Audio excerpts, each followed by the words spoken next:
그럼 국제금융센터 2026년 회원사 설명회를 시작하도록 하겠습니다. 안녕하십니까. 바쁘신 가운데서도 오늘 설명회에 참석해 주신 여러분들께 감사의 말씀을 드립니다.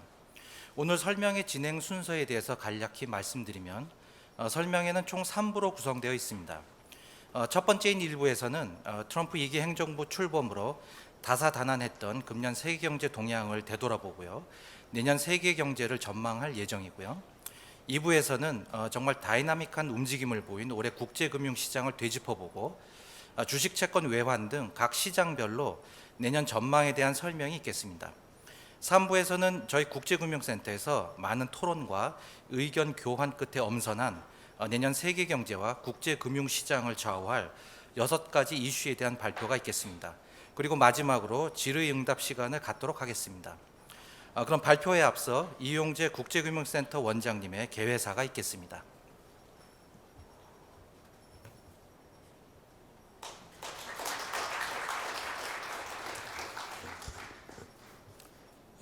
안녕하십니까. 국제금융센터 원장 이용재입니다.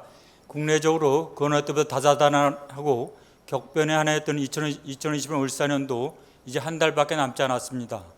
한 해를 마무리하고 새해 준비로 중요한 이 시기에 오늘 센터에 2026년 세계경제 및 국제금융시장 설명에 참석해 주신 전국은행연합회 조영병 회장님, 한국투자공사 정우석 부장님 등 후원사, 회원사 임직원분들을 비롯한 내 귀빈 여러분께 감사의 말씀을 드립니다.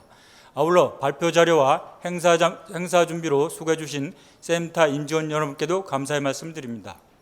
여러분, 2050년 세계경제는 3% 내외의 중저속 성장 국면을 보이고 있습니다.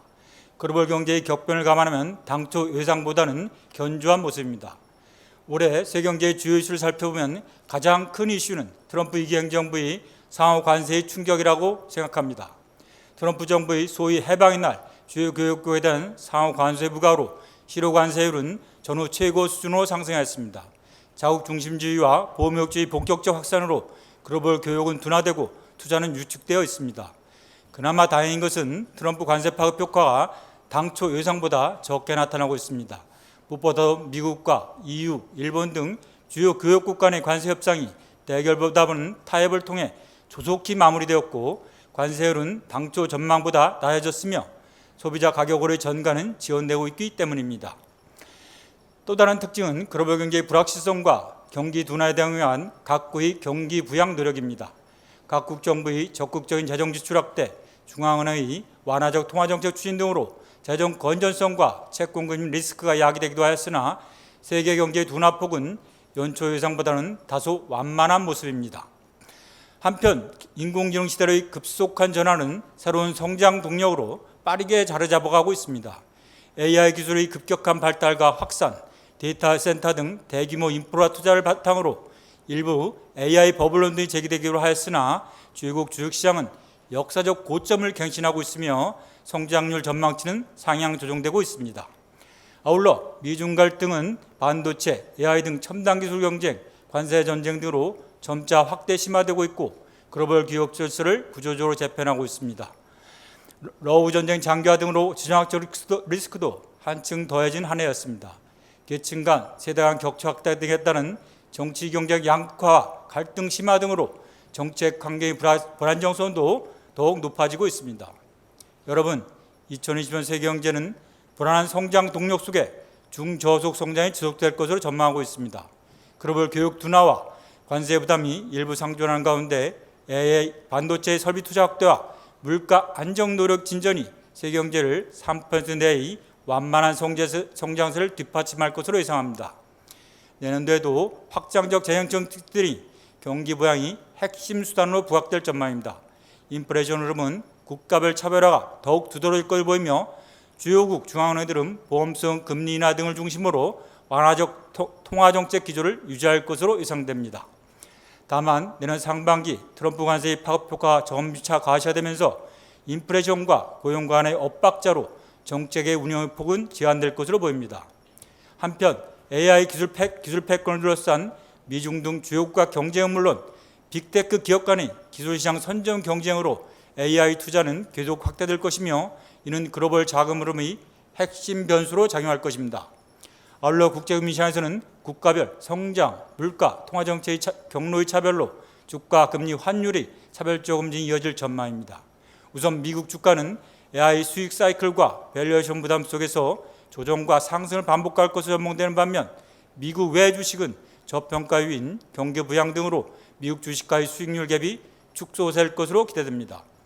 주요 금리는 인플레이션과 정책금리 향방, 국제 수급 여건 등에 따라 차별적인 모습을 보일 것으로 예상되는 가운데 미국 금리는 제한적으로는 하락세가, 유럽 주요국 금리는 소폭 상승세가 예상됩니다.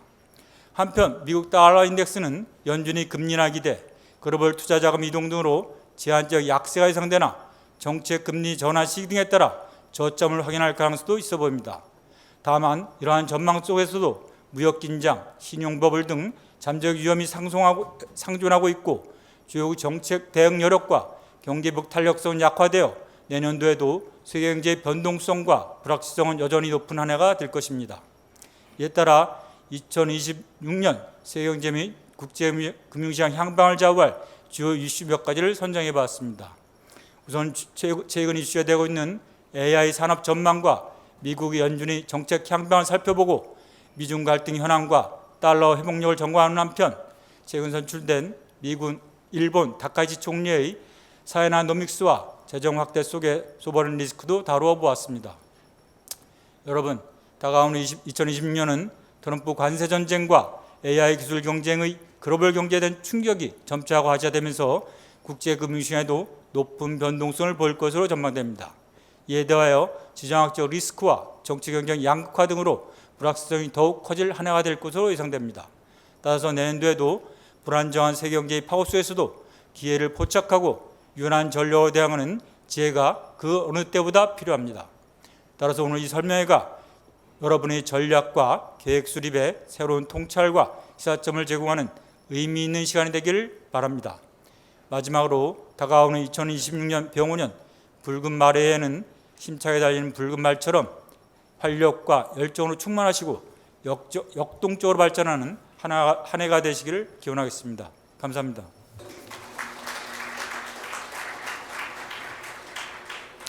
네, 이용재 원장님 감사합니다.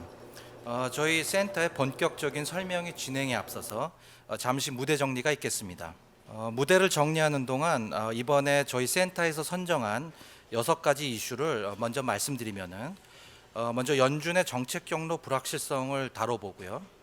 두 번째로는 요즘에 가장 핫한 이슈죠. AI 붐의 미래에 대해서 저희가 살펴볼 예정입니다.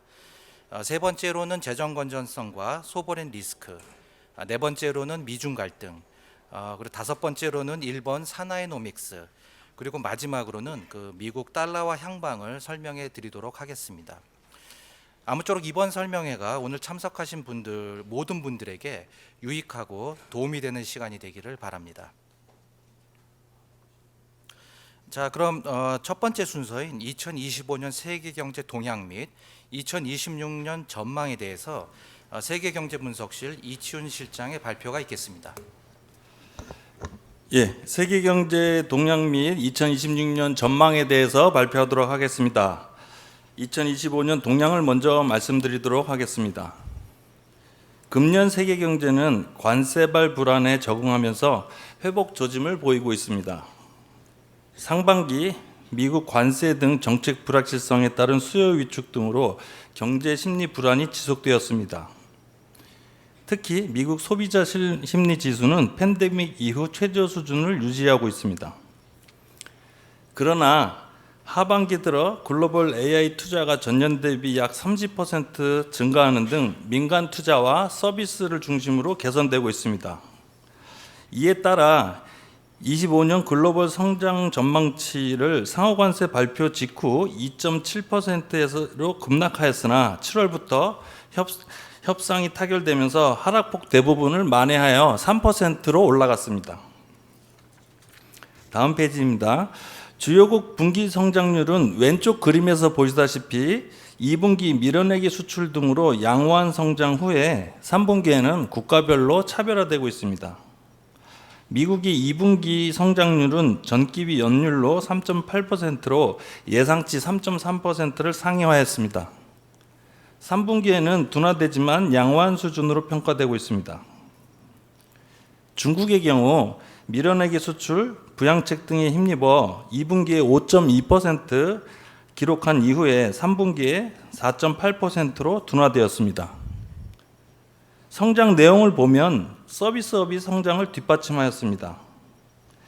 하단 그림을 보시면 글로벌 서비스 제조 PMI 간 격차가 확대되었습니다.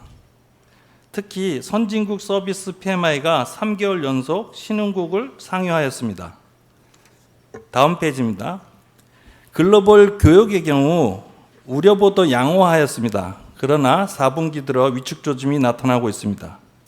글로벌 무역량은 1분기 미 관세에 대비한 조기 선적 영향 등으로 급증하였습니다.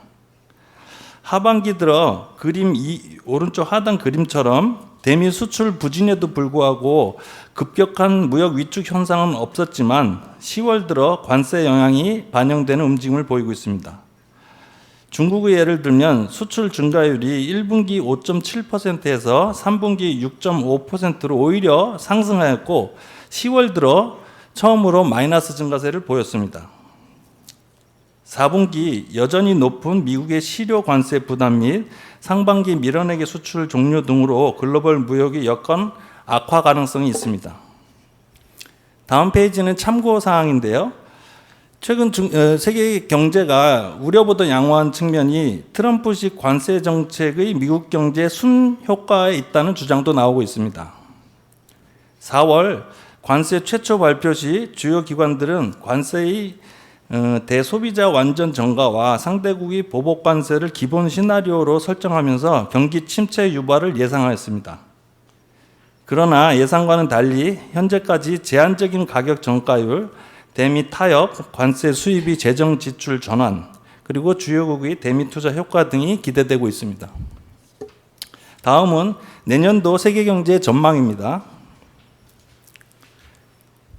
내년 세계 경제는 왼쪽 하단의 그림처럼 완만한 둔화세를 유지하지만 5년 연속 둔화되어 중저속 성장의 뉴 노멀화가 예상됩니다. 둔화폭은 금년 3.2%에서 내년 3.0%로 제한될 것으로 보여집니다. 주요 IB들은 AI, 반도체 수요 및 설비 투자 증가 등에 힘입어서 내년 성장률 전망치를 5월 달에 2.5%에서 최근 3.0%로 상향 조정하였습니다. 국가별로는 미국을 제외한 주요국 성장률이 하락할 전망입니다. 미국은 2.1%, EU 1.1%, 일본 0.7%, 중국은 4.3%가 예상됩니다.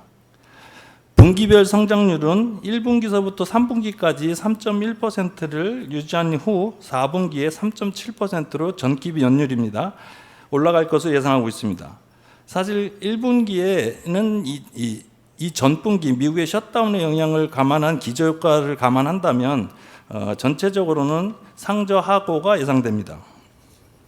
내년에도 상하방 요인이 병존하지만 기폭 요인이 발생 시 경기 침체에 대한 경각감이 재부각될 소지가 있습니다. 다음 페이지입니다. 내년 세계 경제의 특징은 인플레의 고용관 엇박자가 지속된다는 점입니다. 주요국 물가는 왼쪽 그림처럼 전반적 국가별 차별화와 함께 그 격차는 축소될 전망입니다. 미국은 관세 비용의 전가로 물가 상승세가 3% 초반대로 반등한 후 서서히 둔화되나 억제 목표치 2%를 상회할 전망입니다. 유로존은 수요 및 임금 상승세 둔화 등으로 2%를 유지할 전망입니다. 중국의 경우는 1%대의 저수준이 지속되겠지만 소비 개선 등으로 소폭 반등할 전망입니다. 한편 고용 부진은 미국, 중국, EU의 구조적인 요인으로 단기 내에 해소되기 어려울 전망입니다. 인구 고령화 및 AI 발전 등 산업구조 변화 등으로 기업의 채용 기피 현상이 뚜렷하기 때문입니다. 국가별 실업률을 보면 내년에는 전년보다 대부분의 국가가 소폭 상승하거나 고수준을 유지할 전망입니다. 참고로 왼쪽 하단의 그림을 보시면 미국의 비농업 고용 인구가 하향 추세에 있습니다. 다음 페이지입니다. 통화 정책의 경우 아래 그림과 같이 국가별로 차별화되는 속에 중간 지점으로 수렴될 것으로 보여집니다. 미국과 중국은 완화 기조, EU는 동결, 일본은 인상 압력이 있습니다. 다만 운용폭은 당초 예상보다 축소될 가능성이 있습니다. 미국은 인플레이션 우려에도 불구하고 고용 위축으로 금년 12월 달을 포함할 경우 내년 중에 3회의 인하가 예상되고 있습니다. 일본은 다카이치 총리 경기 대응으로 불확실성이 크나 금리 인상 압력이 지속되면서 1.5회 인상한다는 게 IB들의 평균 시각입니다. 신흥국의 경우는 국가별 지역별로 상이하나 오른쪽 그림에서 보시다시피 이례적으로 신흥국 물가가 선진국에 비해 더 안정세를 보이면서 인하 여력을 보유한 것으로 평가하고 있습니다. 다음 페이지입니다. 내년에도 경기 부양의 정책에 따른 재정 건전성 우려는 지속될 것으로 보여집니다. 주요국 재정 적자는 왼쪽 그림에서 보시다시피 국가별 차별화가 되나 확장적 기조는 유지할 전망입니다. 미국은 관세 수입에도 불구하고 25년보다 높은 GDP 대비 7% 후반대의 재정 적자가 예상되고 과거에 국채 이자 부담이 증가한 반면 지출의 성장 촉진 효과는 상대적으로 축소될 전망입니다. 유럽의 경우 독일이 국방비 및 인프라 지출 확대 계획 등으로 재정 적자 증가세가 지속될 전망입니다. 영국과 이탈리아는 재정 적자 규모가 2년 연속 축소되나 팬데믹 이전 수준을 상회할 전망입니다. 이에 따라 재정 건전성 우려 부각에 따른 금리 상승 등 경제 부작용은 여전할 전망입니다. 다음 페이지 글로벌 무역입니다. 내년 전체 무역 증가율은 금년 3.0%에서 1.5%로 둔화될 전망입니다. WTO의 예상입니다. 특히 상품 무역은 2.4%에서 0.5%로 큰 폭 둔화될 전망입니다. 지역별로는 북미, 남미, 중동, 아시아, 유럽 순으로 크게 둔화되고 대부분은 전년 대비 둔화될 전망입니다. 미국의 관세의 가격 전이가 본격화되는 가운데 성장 둔화 등 구조적인 요인이 가세할 전망입니다. 미 CEO 서베이 결과 재고 소진, 기업 관세 흡수력 축소 등으로 소비자의 관세 부담이 커지면서 구매 수요가 둔화될 전망입니다. 글로벌 보호무역주의 강화, 공급망 비용 증가, 증과잉 생산 억제 등으로 무역 활성화를 제약할 전망입니다. 특히 구조적인 요인으로 전 세계 성장률이 5년 연속 둔화되는 가운데 과거에는 무역 증가율이 경제 성장률보다 약 2배 가까이 높았으나 이제 역전된 상황이 뚜렷합니다. 다음 페이지입니다. 마지막 리스크 요인입니다. 자국 우선주의, 정책 환경 불안 등으로 회복력이 약화될 우려가 있습니다. 힘의 논리부가 국제 질서 훼손, 포퓰리즘 등이 AI 자산 버블 등 경제 요인과 맞물려 글로벌 성장이 둔화되고 지역 간 분절화, 경제 비효율성이 고착화될 가능성이 있습니다.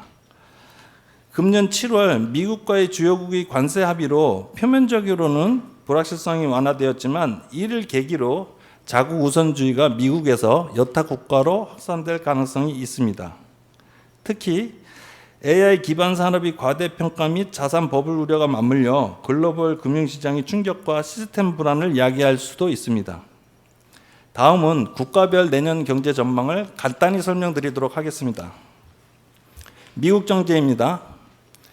AI 부분을 중심으로 완만한 성장세가 지속될 전망입니다. IB들의 컨센서스는 정책 불확실성 완화 등으로 타 지역 대비 양호한 성장을 예상하고 있습니다. 성장률은 유일하게 주요국 중 상승할 전망인데요. 금년 2.0%에서 2.1%로 상승할 전망입니다. 다만 AI 부분에 집중된 성장, 관세발 인플레이션 장기화 가능성 등은 불안 요인입니다.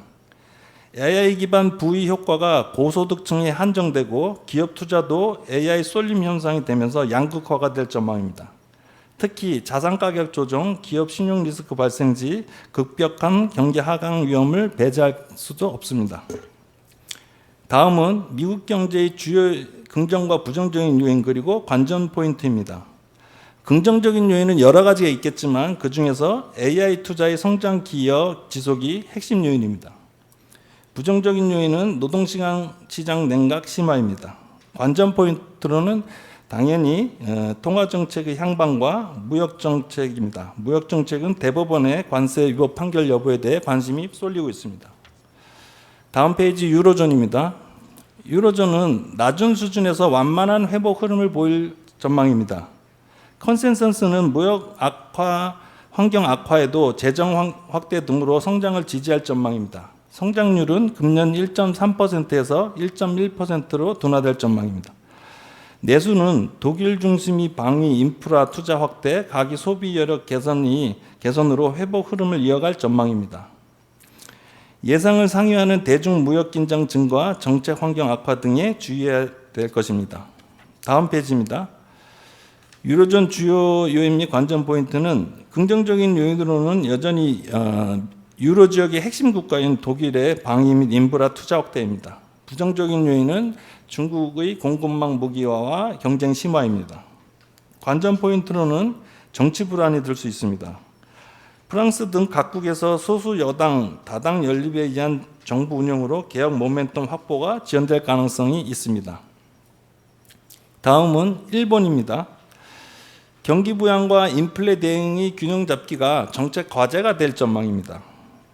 거시경제는 대외 수요 둔화에도 재정 지출 확대로 완만하게 성장할 전망입니다. 성장률은 1.1%에서 0.7%로 둔화될 전망입니다. 재정 지출이 엔저 등을 통해 물가 상승 압력을 높이게 되면서 물가 대책 효과가 반감될 수 있습니다.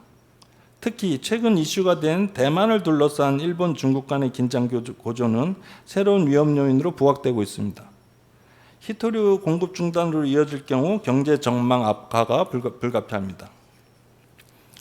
내년도 다음 배 주요 긍정적인 요인으로는 당연히 다카이치의 경제 대책 시행이 기대가 되고 있습니다. 부정적인 요인으로는 물가 부담이 커지고 있습니다. 관전 포인트는 외환시장 다카이치 내각 출범 이후 엔저 장기화 관측이 증가하고 있고 수입 물가 상승률 재가속 위험이 있습니다. 다음은 중국 경제입니다. 중국은 경기 부양책으로 내수 회복이 기대되지만 성장세 둔화가 예상됩니다. 성장률은 금년 4.9%에서 내년 4.3%로 둔화될 전망입니다. 특히 과잉 생산 및 가격 억제 정책 축소 등으로 전통 기업이 신규 투자가 줄어들고 생산과 고용도 다소 둔화될 소지가 있습니다. 오른쪽 하단에서 보시면 내년도 그 지표별 전망인데요. 소비와 투자는 금년에 비해 개선이 되고 생산과 수출은 금년에 비해 둔화된 모습을 볼 수 있습니다. 아이들의 평균입니다. 다만 관세 부담 완화와 첨단 제조업 활성화 등으로 실제 성장률은 전망치를 소폭 상회하는 4.5% 정도 될 가능성도 있습니다. 중국 경제의 주요 요인과 관전 포인트는 먼저 긍정적인 요인은 중국 정부의 첨단 산업 투자입니다. 부정적인 요인은 과잉 생산 규제에 따른 부작용입니다. 관전 포인트는 역시 첨단 산업인데요. 디지털 강국 도약을 위해 인공지능 등의 투자 확대하고 무인 택시 등으로 기술 발전 상업화 선순환이 구축될지 여부가 관심입니다. 특히 AI에 중국 정부가 올인하고 있는데요. 이게 실험 단계에서 응용 단계로 얼마나 잘 발전할지에 대한 관심이 높습니다. 마지막입니다. 신흥국인데요. 신흥국의 경우 성장세가 둔화에도 불구하고 하방 위험은 완화될 전망입니다. 컨센서스는 AI 투자 및 관련 수출 증가 등으로 4% 내외의 성장을 유지할 전망입니다. 성장률은 금년 4.3%에서 4.0%로 둔화될 예상입니다. 견조한 수출과 물가 안정 지속 등으로 완화적 통화 정책 기조를 유지하면서 주요 IB들은 신흥국 평균 성장률 전망치를 금년 4월 3.7%에서 최근 4.0%로 상향 조정하였습니다. 대내 불안 지속 속의 정책 대응, 수출 경쟁력 등으로 지역별 차별화가 될 전망입니다. 아시아에는 정치 불안, 미국의 관세 우려 지속에도 불구하고 AI 제품 수출 호조 등으로 선진국 성장을 주도할 전망입니다. 반면에 멕시코, 브라질, 콜롬비아 등은 미국의 관세와 반이민 정책의 부작용으로 2% 이내의 낮은 성장률이 예상됩니다. 마지막으로 신흥국의 주요 요인과 관점 포인트입니다. 포지티브 긍정적인 요인은 AI 부품 및 설비 수출 증가이고 부정적인 요인은 중동 등 지정학적 리스크입니다. 관점 포인트로는 대외 수요인데요. 미국이 품목별 관세 등으로 인한 무역 불확실성 속에 AI 제품 수요가 얼마나 지속될지에 대한 관심이 높습니다. 마지막으로 참고사항인데요. 이건 남아시아 Z세대의 시위가 글로벌 신리스크로 부각되고 있다는 점입니다. 구조적 경기 침체 등으로 청년층의 피해가 집중되면서 청년 주도의 시위가 고조되고 있는데요. 대부분 네팔, 동티모르, 방글라 등 저소득 국가에 집중되고 있습니다. 이러한 디지털 기반의 시위가 격화될 경우 아시아를 넘어서서 글로벌 분란으로 번질 가능성도 있습니다. 예, 이상입니다. 네, 이치훈 실장님 수고하셨습니다. 저 써야 된다. 네, 다음은 2025년 국제금융시장 동향 및 2026년 전망에 대해서 국제금융시장 분석실 윤인구 실장이 발표하겠습니다. 네, 동향 먼저 말씀드리겠습니다. 간단하게 미국 중심으로 말씀드리면 결론적으로 금년 중 주가는 15% 미국 주가가 상승했고요. 10년 만기 국채 금리는 57bp 하락했고 달러화는 8% 약세를 나타냈습니다.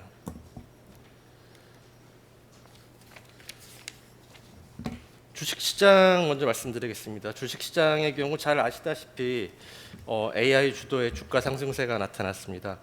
AI 관련주들의 밸류에이션 부담 그리고 트럼프 관세 정책 등에도 불구하고 대규모 인프라 구축 수요와 반도체 업사이클 등을 기반으로 글로벌 AI 관련 주가는 금년 56% 상승세를 기록했습니다. 견조한 실적 그리고 국가 안보 차원에서의 정부 투자 등에 힘입어 AI 관련 주가 AI 관련주가 전체 주식 시장 내에서 차지하는 시가총액 비중은 미국이 50%, 대만이 43%에 달하고 있습니다.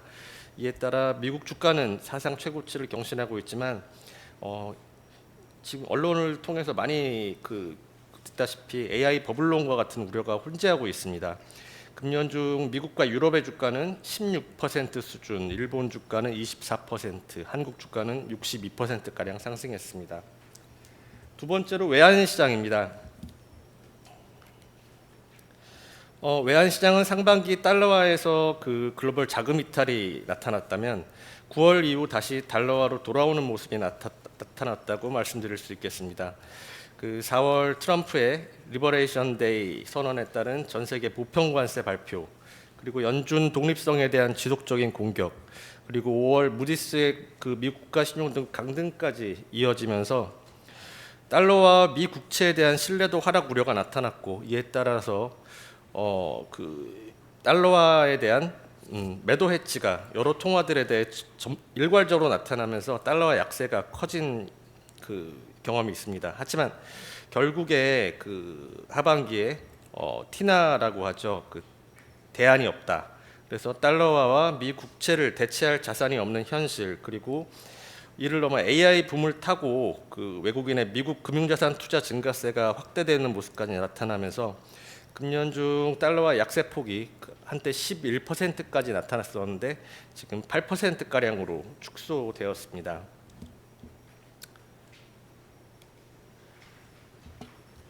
마지막으로 채권 시장에서는 22년 3월 금리 인상 개시 때부터 작년 9월까지 이어지던 고금리 유지, 금리 인상기 및 고금리 유지기의 파급 효과가 정부 재정의 부담으로 나타나고 있다는 점을 특징으로 볼 수 있겠습니다. 오른쪽 그림에서 보시는 바와 같이 과거 유사금리 때 3% 후반대와 비교할 때 부채의 절대 규모가 늘어났기 때문에 이자 비용 부담은 GDP 대비 10%를 넘어서 빠르게 증가하고 있습니다. 마치 미 국채 금리가 8%를 기록하고 있던 80년대 초반과 유사한 부담입니다. 이런 재정 부담은 미국뿐만 아니라 유럽, 일본 등도 마찬가지인데 증세를 추진하거나 복지를 추진할 경우 선거가 있는 국가들은 모두 정치적 부담이 있다는 점을 크게 느끼고 있기 때문에 확장적 재정 정책이 세계 주요국에서 자리를 잡았다고 볼 수 있는 상황입니다. 다만 금년 중 그 10년 만기 장기 금리 그 국채 금리만 보면 통화 정책 기조에 따라서 아직 인하 기조가 남아 있는 미국은 57bp 하락하는 반면 통화 정책 완화가 종료된 독일, 프랑스는 30bp 내외의 상승세를, 그리고 통화 정책 긴축이 진행되고 있는 일본의 경우 70bp 상승하면서 통화 정책에 따라 차별화된 그 장기 금리 움직임을 나타내었다고 설명드릴 수 있겠습니다. 참고로 그 다음 페이지에 있는 그 해외 투자 자금의 경우 그 해외 투자 자금이 경상 흑자를 다 흡수하고 그 서학개미 얘기들이 있죠. 그래서 이 GDP 대비 외환 보유액 대비 지금 오른쪽에 그 주식 부문을 보시면 1, 2, 3위가 그 캐리비안 그리고 케이먼, 그다음에 세 번째가 아일랜드, 모두 그 조세 회피 지역입니다. 아일랜드도 12.5% 단일 법인세율 조세 회피 지역이고요. 그리고 5위의 싱가포르도 도시국가고, 그래서 한국이 사실상 국가로는 그 주식시장에 대한 미국 주식시장에 대한 순유입 규모로는 스위스, 노르웨이, 그 노르웨이는 산유국이죠. 일본, 프랑스 등을 제치고 그 더 많은 규모의 주식 투자에 나서고 있습니다. 그러니까 그 사실 돈 되는 곳에 자금이 빠져나가는 게 그 비난받을 일이 아닌 듯이 뭐 기축통화도 아니지만 GDP 대비나 외환 보유액 대비나 많이 나가고 있는 것도 사실은 사실입니다.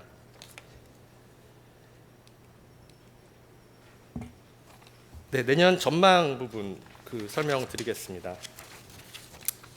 일단 저희가 보는 베이스 시나리오는 통화 정책 측면에서 미국의 금리 인하와 여타국들의 동결 또는 소폭 인상 BOJ 정도 되겠죠. 이 예상되고, 물가 상승 위험의 경우 있기는 있지만 일시적으로 그치고, 재정 측면에서 대규모 지출이 일어나서 결론적으로 완만한 성장세가 일어나는 상황에 기반해서 약간의 낙관론을 가정하고 있습니다.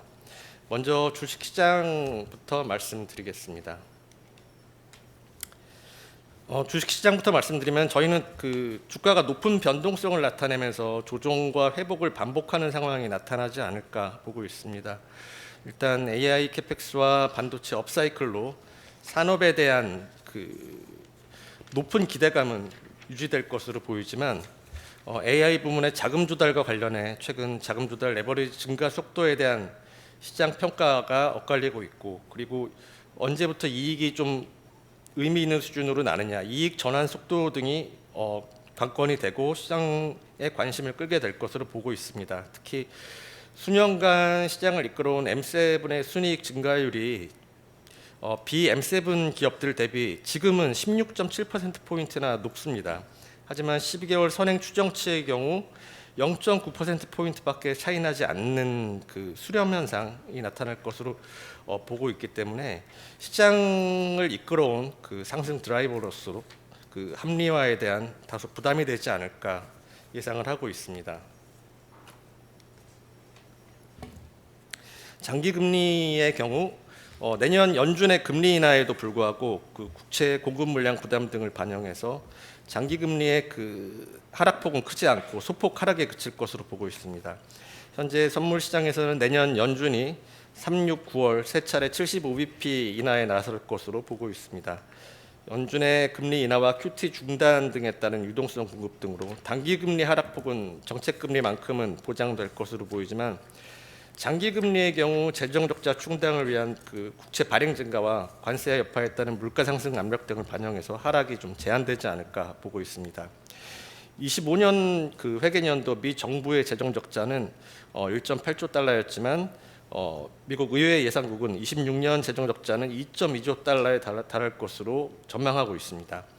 주요 IB들은 미국 그 10년 만기 국채 금리가 현재 4% 수준에서 크게 벗어나지 않을 것으로 예상하고 있습니다.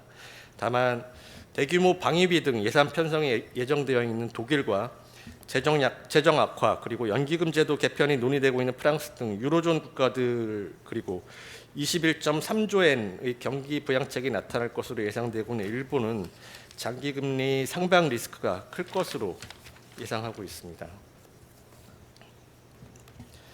어, 달러화의 경우 그 연준 의장이 교체되는 5월 무렵까지는 금리 인하를 기반으로 당분간 약세가 유지되겠지만 내년 중반에서 후반경 추가 약세는 제한될 것으로 예상하고 있습니다. 연준의 최종 금리는 지금보다 75bp 낮은 3.25% 정도로 예상되고 있는 가운데 고용과 소비 심리의 악화가 금리 인하폭을 더 키우게 될 수 있을지 이런 부분들이 정책 금리 조정 부분이 달러화의 관건이 될 것으로 보입니다. 특히 오늘 FT에서 그 한 면에 걸쳐서 보도한 것처럼 이번 땡스기빙을 계기로 미국 그 소비자들이 그 생활 물가 급등으로 소비 심리가 얼마나 위축되었는지 그 보도가 있었습니다. 뭐 달걀, 커피, 과일, 스테이크 그리고 렌트 그리고 의료보험 가격도 급등을 했고 특히 주택 임대료가 10년간 50% 급등한 것으로 나타나서 10년 기준으로는 그 가장 높은 수준을 기록한 것으로 나타났습니다. 이에 따라서 소비 심리가 크게 악화되면서 미시건대 소비자 심리 지수가 그 78년 지수 생성 이래 최저치인 22년 5월 수준 50에 근접해서 51을 기록했습니다. 근데 22년 5월이 언제 뜨냐면은 그 미국 CPI가 8.4% 나올 때거든요.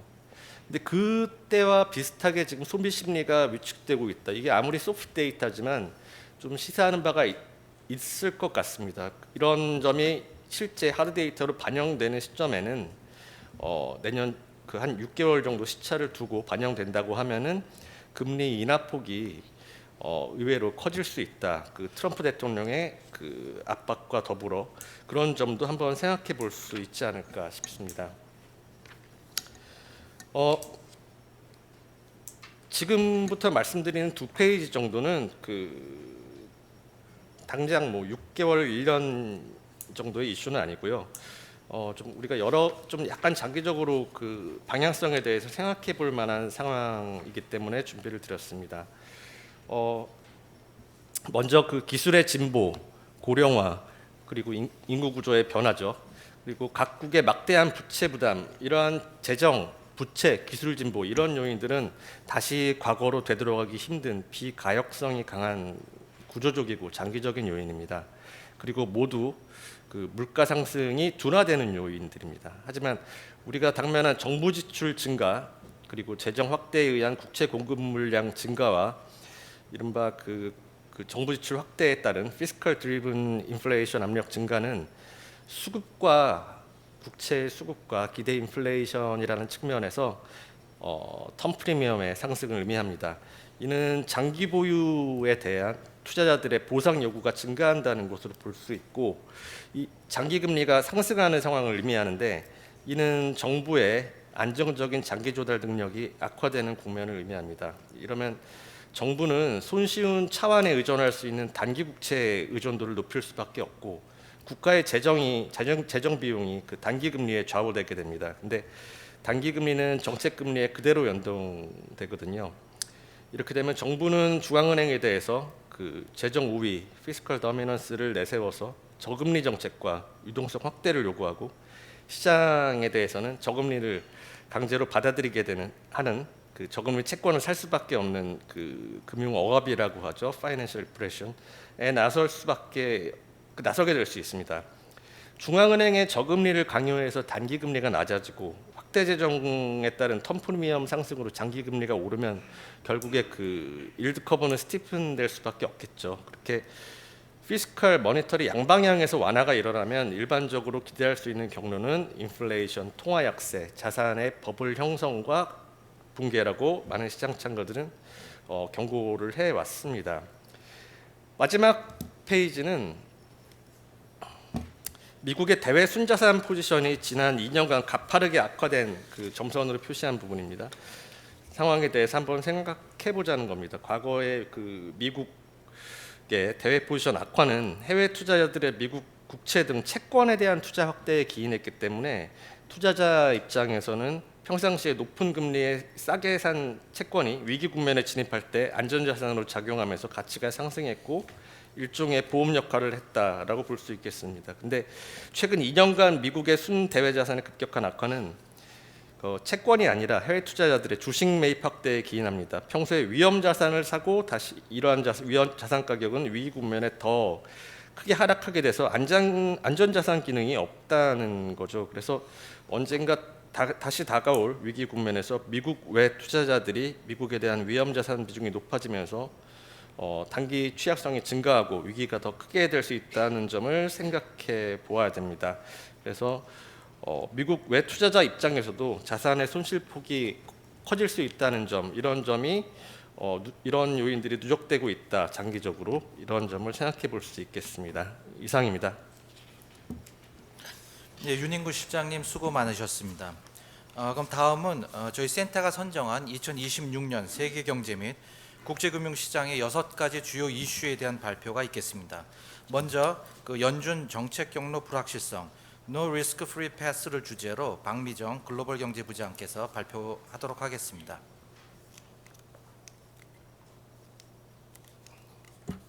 네, 다음으로 내년도 연준의 정책 경로 전망과 그 배경에 대해서 말씀드리도록 하겠습니다. 먼저 최근 미국의 통화정책 흐름을 살펴보면 연준의 정책 금리는 금년 하반기 2차례 보험성 금리 인하로 작년 피봇 이후 총 150bp 낮아진 상태입니다. 현재 금리 상단은 4.0%로 왼쪽 그림에서 보시듯 실질 기준으로 연준 위원들이 추정하는 중립금리 수준에 근접해 있습니다. 현재 고용의 하방 위험과 인플레이션 상방 위험이 충돌하면서 추가 인하에 대한 연준 위원 간 견해차가 커지고 있습니다. 이러한 시각의 차이는 주로 고용 부진의 원인이 구조적인 영향인지 아니면 경기 순환적인 요인에 따른 수요 측면의 영향인지 여부와 인플레이션 억제에 대한 시급성에서 비롯되고 있습니다. 현재 연준이 제시하는 추가 금리 인하의 조건은 먼저 인플레이션이 통제 가능한 수준을 유지하는 가운데서 노동시장의 추가 약세가 확인되는 경우입니다. 현재 파월 의장은 관세 영향은 일회성일 가능성이 높고 이를 제외한 기저 인플레이션은 물가 목표 수준에 근접하고 있다고 평가한 바 있습니다. 즉 인플레이션 압력에 대해서는 어느 정도 현재 관리 가능하다고 인식하는 것으로 볼 수 있고요. 노동 수요 측 둔화 영향이 좀 더 분명해지고 있고 내년 연준의 지도부 교체 영향 등을 감안했을 때 추가 금리 인하 여건은 충족될 것으로 예상됩니다. 다만 내부 견해차가 심해지는 상황에서 연속적인 인하보다는 속도 조절형 완화를 추진할 가능성이 높아 보입니다. 현재 금융시장은 연준보다 낮은 금리 경로를 예상하고 있습니다. 연준은 9월 점도표를 통해서 올해 12월과 내년 1회 추가 인하를 제시한 바 있고 현재 주요 IB들은 12월을 포함해 내년까지 총 3회 그리고 선물 시장에서는 12월 포함 내년까지 총 4회 인하 기대가 반영되고 있습니다. 단기적으로 연준의 정책 결정의 가장 중요한 변수는 노동시장의 전개 방향이라고 볼 수 있겠습니다. 올해 고용자 수는 연초 3개월 평균 기준 23만 명에서 8월 2,900만 명으로 크게 축소되었는데요. 이러한 고용 부진 속에서도 성장은 양호한 고용과 성장 간 괴리가 나타났습니다. 앞으로는 이 간극이 어떤 방향으로든지 한 방향으로 수렴할 것으로 예상됩니다. 만일 성장이 고용을 따라 동반 둔화된다면 추가 금리 인하가 불가피하겠지만 AI에 기반한 견조한 성장이 서비스업 중심의 노동 수요를 재자극할 경우에는 연준은 다시 물가 억제에 집중하면서 금리 인하 기조가 조기에 중단될 가능성이 있습니다. 기본적으로 내년도 노동시장 전망은 내년 초까지는 약화된 모멘텀을 이어가다가 완만한 성장과 함께 하반기에는 점진적인 회복세를 나타낼 것으로 예상됩니다. 단기적으로는 올해 도지에서 실시한 권고사직 15만 명가량의 인원이 노동시장에서 이탈할 가능성과 셧다운 여파 등이 내년 초까지는 영향을 미칠 것으로 보이고요. AI 도입에 따른 해고 증가가 하방 압력으로 존재하고 있지만 내년 상반기 OBBA에 따른 세제 혜택과 이에 따른 추가 소비 여력이 약 500억에서 600억 정도 예상되고 있고, AI 부분의 투자가 지속되면서 견고한 총 수요가 서서히 노동시장을 견인하는 모습으로 나타날 것으로 보입니다. 다음으로 인플레이션의 경우 올해 트럼프 관세 정책에도 불구하고 소비자 물가 상승률은 연 저점 대비 0.3%포인트 상승에 그치면서 예상보다 완만한 수준을 보였습니다. 하지만 내년 초 기업들의 연초 가격 조정을 기점으로 관세 비용 전가 움직임이 보다 확대되면서 상품 물가가 추가 상승하며 연 중반까지 미국 근원 PCE는 3% 내외에서 고착화될 것으로 예상되고 있습니다. 관세에 따른 물가 압력은 대부분 IB들도 내년 1분기 정도의 정점에 이를 것으로 보고 있고요. 이후에는 동영향이 서서히 완화되면서 하반기에는 주거비 중심의 완만한 디스인플레이션이 재개될 것으로 보입니다. 다만 전반적인 총수요가 견고할 경우 비주거 서비스 부분의 하방 경직성이 지속되면서 내년 말까지 2%를 크게 상회하는 약 2.6% 정도의 근원 인플레이션이 유지될 전망입니다.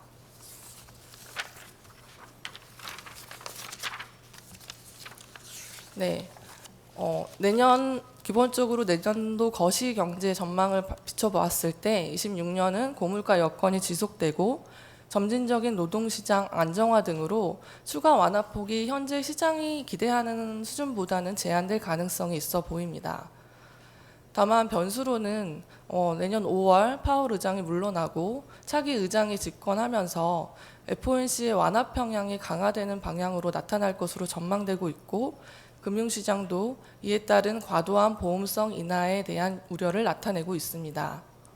만약 의장 교체 이후에 연준의 집단적인 결정 구조가 약화되든지 또 쿡 이사가 해임이 확정될 경우에는 행정부가 노골적으로 인사권에 개입할 수 있다는 그 우려들이 반영되면서 이게 실제로 현실화됐을 경우 금리 변동성이 급증하고 달러화 약세를 초래하는 등 금융시장의 악영향이 예상이 되고 있습니다. 이와 동시에 AI 고소득층에 편중된 성장 구조를 봤을 때 이런 정책 효과가 계층별로 분리되는 한계가 존재하는 상황에서 내년도 연준은 물가와 또 고용 그리고 정치 환경이라는 세 가지 축에서 미세한 균형을 잡아야 하는 아주 어렵고 도전적인 한 해가 될 것으로 예상되고 있습니다. 이상입니다.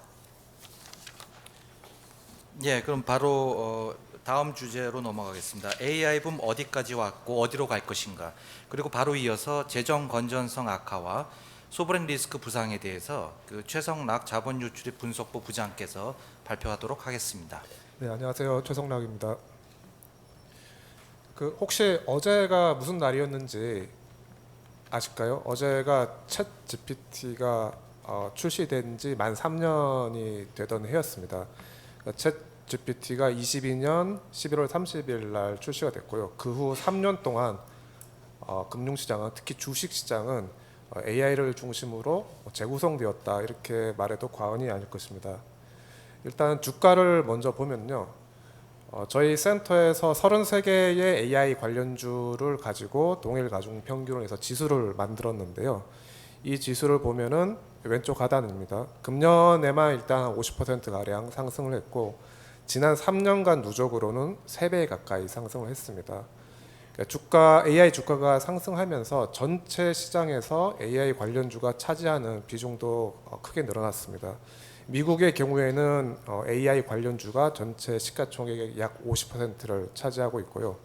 그 중에서 상위 6개만 따로 추리면은 전체 시총의 약 34%를 차지하는, 그리고 이 숫자는 사상 최고치인 숫자입니다. 그러니까 한국이나 대만도 이제 AI 관련된 반도체 주식들이 비중이 30에서 40% 정도 차지하면서 과거보다 크게 늘어난 상황입니다. 다음으로 기술적 측면에서 AI가 어디까지 왔는지를 한번 보겠습니다. 금년에도 그 AI 거대 언어 모델 LLM을 중심으로 해서 AI 모델의 성능이 크게 발전을 했습니다. 여러 벤치마크에 따르면 지금 나오고 있는 AI 모델들은 구용 모델에 비해서 추론이나 이런 학습 능력이 2배 가까이 상승했다고 알려지고 있고요. 특히 이제 AI 우리가 기존에 알고 있던 생성형 AI는 사용자가 프롬프트를 주면은 그 프롬프트에 맞춰서 AI가 컨텐츠를 생성하는 그런 AI였는데, 앞으로 보여주게 될 AI는 에이전트 AI라고 해서요.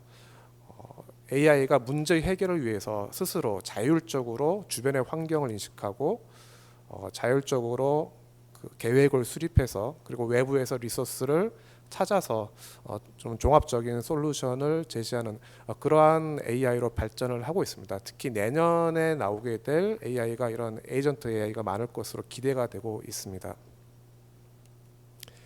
다음으로 그 수요 측면에서 AI의 사이클을 좀 보겠습니다.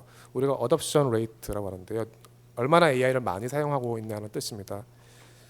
여기 그 AI의 어댑션 레이트는 사실 전수조사 같은 건 없는데요. 몇몇 조사에 따르면은 일단 기업의 AI 도입을 보면은 뉴욕 연은에서 조사한 바에 따르면 서비스업의 40%, 그다음에 제조업의 26%가 AI를 사용하고 있고, 이것은 전년 대비 각각 15%포인트, 10%포인트가 증가한 수치입니다.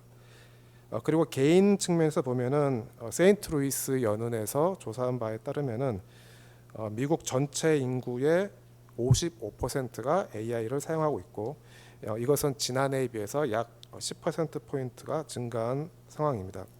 특히 그 세인트루이스 연은에서는 우측 하단에서 보시는 바와 같이 다른 혁신 기술, 다른 IT 기술과의 AI 도입률을 비교를 했는데요. 아직까지는 PC나 모바일, 인터넷 같은 이제 기존의 혁신 기술에 비해서 도입률 자체는 낮지만 그 도입률이 올라가는 속도, 도입되는 속도 자체는 AI가 굉장히 빠르다라는 것을 아실 수 있습니다.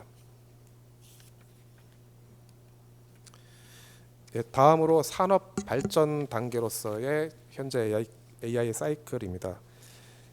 그 과거 인터넷이나 모바일, 그다음에 이제 클라우드 서비스 같은 IT 이 산업들의 발전 단계를 세 단계로 나누어 봤을 때, 그러니까 인프라 구축 단계, 플랫폼 형성 단계, 그다음에 어플리케이션 출시 단계로 나누어 봤을 때 지금 AI의 단계는 인프라 구축 단계다라는 평가가 있고요.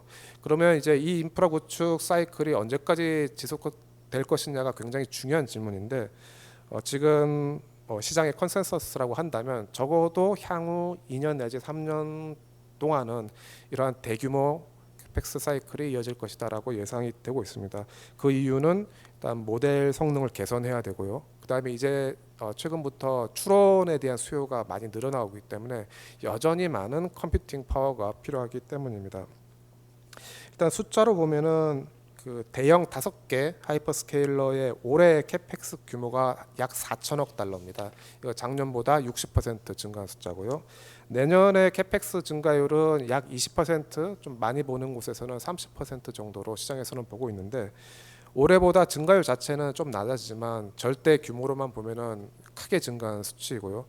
또 이 캐펙스 수치가 전망치보다 실제치가 계속 상회하는 그런 현상을 최근 1, 2년간 이어져 오기 때문에 내년의 캐펙스도 현재 전망치보다 더 많아질 그런 가능성이 현재로서는 좀 높아 보입니다. 다음으로 그 주식 투자 입장에서의 AI 사이클입니다. 지금 AI 주식 투자와 관련해서 벌어지고 있는 현상이, 이전에는 캐펙스가 많으면 주가가 상승했는데 지금은 그것에 더해서 어느 정도의 수익성도 투자자들이 요구를 하고 있다는 것입니다. 그 이유는 일단 영업 현금 흐름 대비 캐펙스 비율을 보시면 알 수 있는데요. 좌측 차트에 보시면 현재 캐시플로우 대비 캐펙스 비율이 금년 들어서 3분기까지 약 70% 수준입니다. 그러니까 영업 현금 흐름의 70%를 캐펙스에 쓰고 있다는 거고, 이게 과거에는 한 30%, 40% 정도였거든요. 그러니까 이 정도로 기업의 그 현금을 투자 지출에 쓰다 보니까 지분을 가진 투자자 입장에서는 이것이 이제 수익성이 담보될 것인가를 우려하는 것이 당연한 흐름이라고 볼 수 있습니다. 앞으로 그럼 AI 기업들이 수익성이 있느냐 없느냐를 어떻게 파악하는가? 그것은 본문 아래쪽에 있는 기업 고객의 계약 전환율이나 아니면 장기 계약 체결률 또는 GPU 가격의 하락, 전체적인 추론 비용의 하락 또는 AI API 호출량의 성장률 이런 것 지표를 통해서 앞으로 AI 기업들의 수익성을 좀 가늠해 나갈 필요가 있다 이렇게 보실 수 있겠습니다.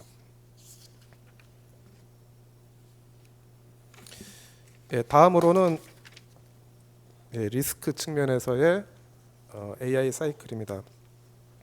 현재 AI 관련된 리스크 중에서 가장 큰 거는 조달 관련 리스크입니다. 그러니까 투자를 많이 해야 되고 기존까지는 그런 빅테크 기업들의 현금으로 캐시로 캐펙스를 지출했는데 금년 들어서 나타나고 있는 현상이 일단은 부채 조달을 통한 투자가 많아지고 있다는 것입니다.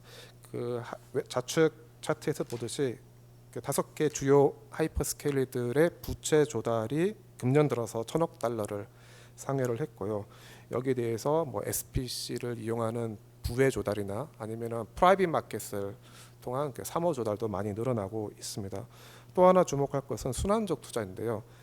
예를 들어서 엔비디아나 오픈 AI가 서로가 고객이 돼서 서로가 상호 투자하고 서로가 매출을 일으키고 그러므로 해서 전체적인 수익 창출 능력 또는 매출 창출 능력이 조금 왜곡되는 그러한 현상들이 많아지고 있고 이게 금년까지 알려진 규모로만 한 1조 달러를 육박한다고 합니다. 다음은 AI의 실물 경제 영향인데요. 이거는 참고로 좀 보시기 바라고요. 한 가지만 말씀드리면 금년 상반기 미국 GDP 성장의 약 0.5% 포인트를 AI가 기여했다. 이런 이제 좀 평가들이 나오고 있습니다. AI 부분은 이렇게 마무리하고 다음으로 재정 건전성 악화와 소버린 리스크 부상을 말씀드리겠습니다. 일단 전체적인 주요국 선진국들의 재정 현황은 팬데믹 이후에 악화됐고 그 악화되는 추세가 계속 지속되고 있습니다. 뭐 숫자를 잠깐 말씀드리면은 선진국의 재정 적자는 팬데믹 이전에 GDP 대비 2.5%, 팬데믹 이후에는 4% 이상이 됐고요. 올해 4.6%, 내년에는 4.9%가 예상됩니다. 정부 부채는 팬데믹 전 100% 수준에서 이후에 늘어나서 이제 금년에는 110%, 내년에는 112%로 예상이 되고 있고요. 정부의 이자 지출은 GDP 대비 1.5% 수준에서 현재 2% 이상으로 급증한 상황입니다. 재정 건전성이 악화되는 이유는 그 지출 수요가 지속적으로 확대되고 있기 때문입니다. 특히 뭐 경기 둔화 같은 순환적 요인 외에도 인구 구조 변화에 따른 고령화, 여기에 대한 복지 지출 수요 이런 구조적 요인들이 크기 때문에 그리고 또 한편으로는 세수를 극적으로 확대하는 것은 또 어렵기 때문에 이런 구조적 요인으로 재정 건전성 개선은 현재까지는 쉽지 않은 상황이다 이렇게 말씀드릴 수 있겠습니다. 다음으로 최근 재정 정책이 이슈가 되었던 5개 나라의 재정 현황을 간단하게 그냥 짚고 넘어가겠습니다. 먼저 영국인데요.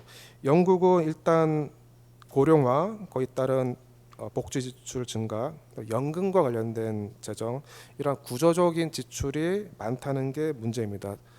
그 며칠 전에 예산안이 통과되면서 260억 파운드로 세수를 확대해서 이것으로 이제 부족한 재정을 충당하겠다라는 계획이 발표가 됐는데요. 단기적으로는 뭐 적어도 1년 동안은 이 예산안으로 시장을 좀 안도시킬 수 있을 것 같습니다. 다만 중장기적인 구조적인 재정 건전성 입장에서 봤을 때는 현재 예산만 가지고 해결할 수 있는 그런 문제는 아니고요.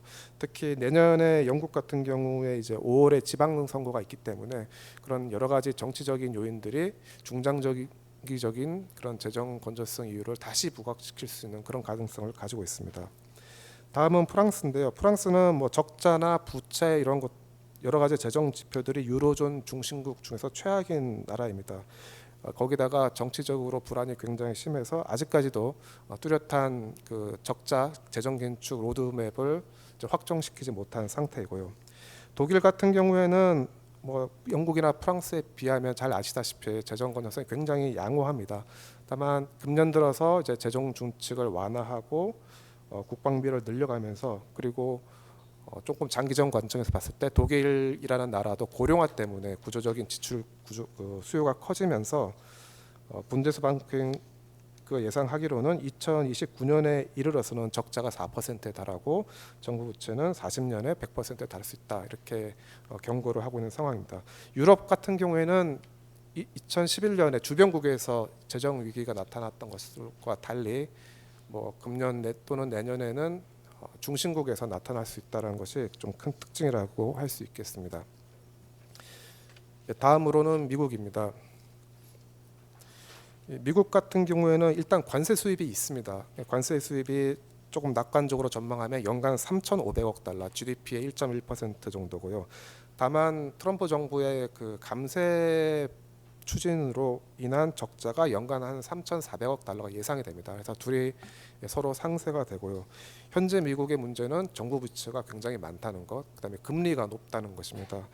그래서 지금 같은 상대의 재정은 지속 가능할 수 없다라는 게 주요 심평성들의 생각입니다.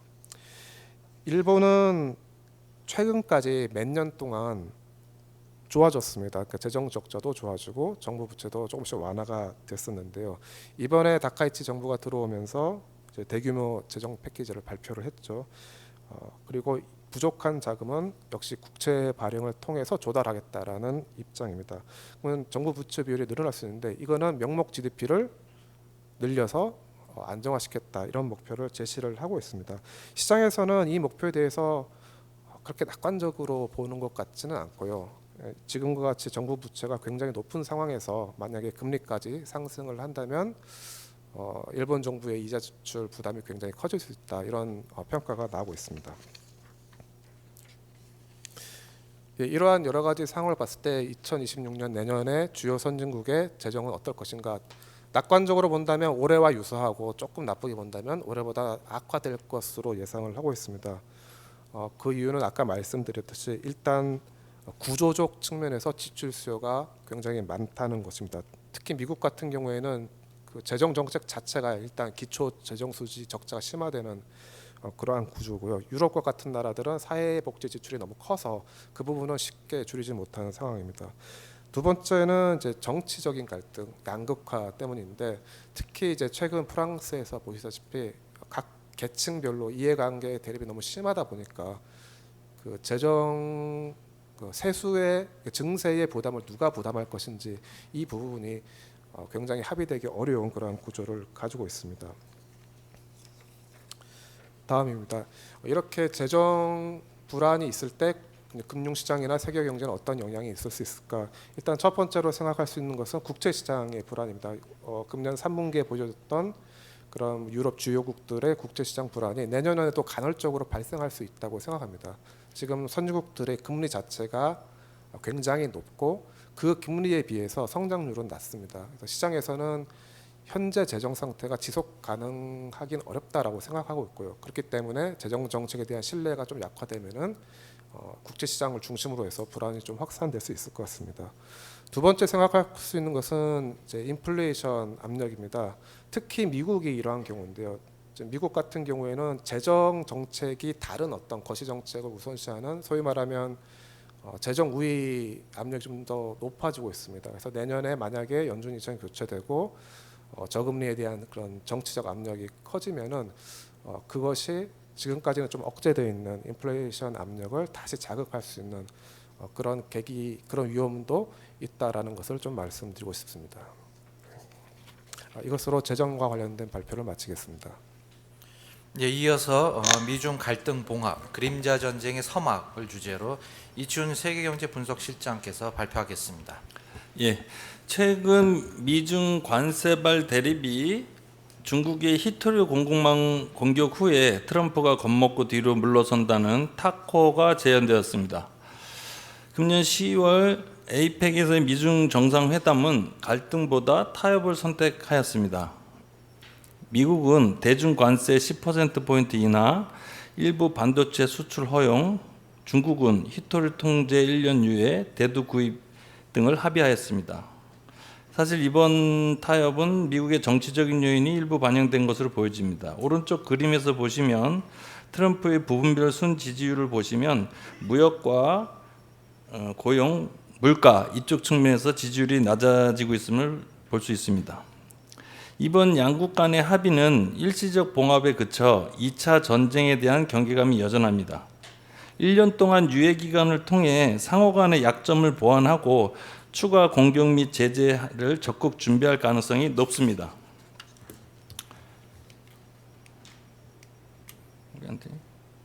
다음 페이지입니다.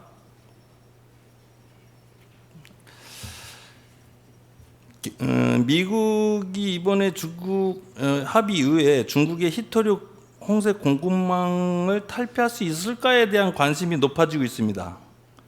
결론부터 말씀드리면 미국이 광물연합 전략에도 불구하고 히토류 자립에 10년 이상 소요될 것이라는 게 아이비들의 대체적인 시각입니다.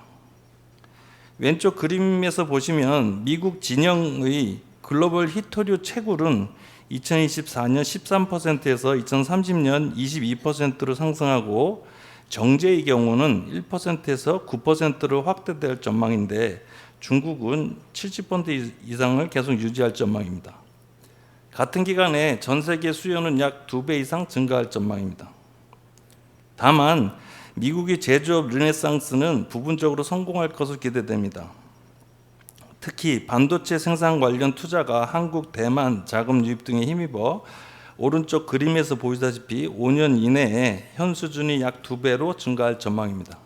다음 페이지입니다. 중국의 기술 굴기의 경우 미국의 히토류 자립보다는 빠를 것으로 예상하고 있습니다. 최근 중국 정부가 자국 내 데이터 센터의 미국 AI 칩 사용을 원천 금지하는 등 자립을 강화하고 있습니다. 7나노 부분에서는 설계, 생선, 후 공정을 아우르는 전 공정을 아우르는 유일한 국가가 되었습니다. 여기에 EUV 네덜란드 ASML이 독점하고 있는 EUV 중에 고급 노광 장비 중에 고급이 EUV라고 하는데요. 이 부분도 이미 시제품 생산에 들어갔고 만약에 이게 성공할 경우는 반도체의 5나노 나아가서 3나노까지 생산이 가능하다는 주장이 있습니다. 그러나 보조금 후유증 등 반도체발 과잉 생산 및 구조조정 우려도 상존하는 상황입니다. 다음 페이지입니다. 게임 체인저 AI의 경우는 앞으로도 미국의 우세 속에 중국이 턱 밑 추격을 지속할 전망입니다.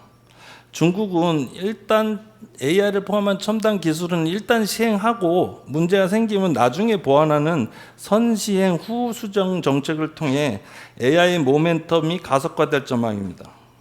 왼쪽 그림에서 보시다시피 AI 쌀인 전기 생산도 압도적입니다. 2024년 중국의 전기 생산량은 미국의 약 2배인데요. 2030년에는 3배 수준으로 확대될 전망입니다. 참고로 전 세계 원전 생산 시설 발전소의 건설의 약 40%가 중국에 집중되고 있고 약 25기입니다. 미국은 1개에 불과합니다. 특히 6개 영역, 기술, 산업, 소비, 복지, 거버넌스, 글로벌에서의 AI 플러스 및 제조업과의 융합으로 실험 단계에서의 AI를 응용 단계로 도약할 준비를 하고 있습니다. 그러나 미국이 민간 주도의 투자와 혁신을 통해 앞으로도 AI 우위를 지속할 가능성에 무게가 있습니다. 중국은 오른쪽 그림에서 보시다시피 특허, 인용 면에서는 우위인 반면 미국은 민간 투자가 중국의 10배이고 성능도 우수한 것으로 알려져 있습니다. 다음 페이지입니다. 앞으로 미중 대립이 향방과 패권 경쟁의 최종 승자에 대한 관심도 커지고 있습니다. 단기적으로는 내년 중간선거 이전까지 큰 틀의 합의는 유지되나 상호 줄다리기는 지속될 것으로 보여집니다. 선거, 농산물, 관세 불만 등에 얽히는 미국과 달리 중국은 단기전에 유리한 것으로 보여집니다. 장기적으로는 미중 간 균형점에 도달하지만 파국과 함께 국제 정세가 요동칠 가능성도 상존합니다. 앞으로 미중 대립의 승패는 각자의 약점인 히토리와 반도체의 자립을 얼마나 할 수 있느냐에 따라 결정될 것으로 보여집니다. 다음 페이지입니다. 마지막으로 최근 중일 관계에서 볼 수 있듯이 대만발 테일 리스크가 가장 큰 리스크로 보여집니다. 2027년으로 맞춰진 지정학적 폭탄은 불발탄으로 남을 가능성이 우세합니다.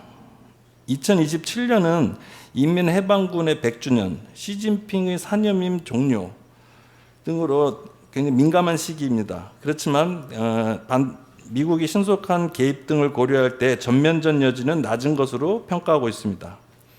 그러나 G2의 핵심 이익이 총집합된 대만 충돌 시 파급력이 막대합니다. 중국은 최근 대다수의 군사력을 대만 인근에 집중하고 있고 중국의 입장에서 대만은 반도체, 물류, 군사뿐만 아니라 국내 정치적인 측면에서도 매우 중요합니다. 대만의 독립을 허용했을 경우 자국 내 동북 지역 또는 서북 지역의 소수 민족이 분열될 가능성이 있기 때문입니다. 미국도 이 같은 사항을 잘 알기 때문에 앞으로도 대만을 중국 견제의 수단으로 활용할 전망입니다. 대만 전쟁이 발생할 때 글로벌 GDP는 최대 10%포인트까지 떨어져서 기존의 이스라엘, 하마스나 여타 중동 리스크보다 상당히 큰 테일 리스크라고 볼 수 있습니다. 이상입니다. 예, 다섯 번째 주제인 사나이노믹스, 아베노믹스의 재설계에 대해서 강영숙 선진경제부장의 발표가 있겠습니다. 다음 사나이노믹스와 금융시장 영향에 대해서 살펴보겠습니다. 사나이노믹스는 확장 재정 그리고 금융 완화를 지향한다는 점에서는 어느 정도 아베노믹스 연장선에 있다고 할 수 있습니다. 다만 그 아베노믹스 2.0이다 이렇게 볼 수는 없고요. 사나이노믹스에서 핵심 정책 수단은 금융 정책이 아니고 재정 정책입니다. 다카이치 내각은 긴축을 하는 것보다 경제 성장을 통해서 세수를 늘리고 그 성과로 인해서 재정을 건전화할 것을 주장하고 있습니다. 그래서 재정 건전화 지표로 기존의 기초 재정 수지에서 GDP 대비 부채 그리고 순부채 비율을 중시하는 방향으로 나아가고 있습니다. 앞에서도 보셨지만 일본의 GDP 대비 부채 비율은 최근에 하락 경향에 있습니다. 인플레이션으로 명목 GDP가 증가하고 있기 때문이고요. 이거를 순부채로 보면은 부채 비율이 130%까지 낮아집니다. 지금은 성장률이 이자를 크게 웃돌고 있는 상황이기 때문에 지출을 늘려도 부채 비율이 하락 추세를 유지할 수 있다는 게 지금 정부의 입장입니다. 또한 성장 전략으로는 그 기존 아베노믹스의 세 번째 화살을 수정을 해서 경기 부양형이 아닌 위기 대응형 투자 그리고 선택과 집중을 강조를 하고 있습니다.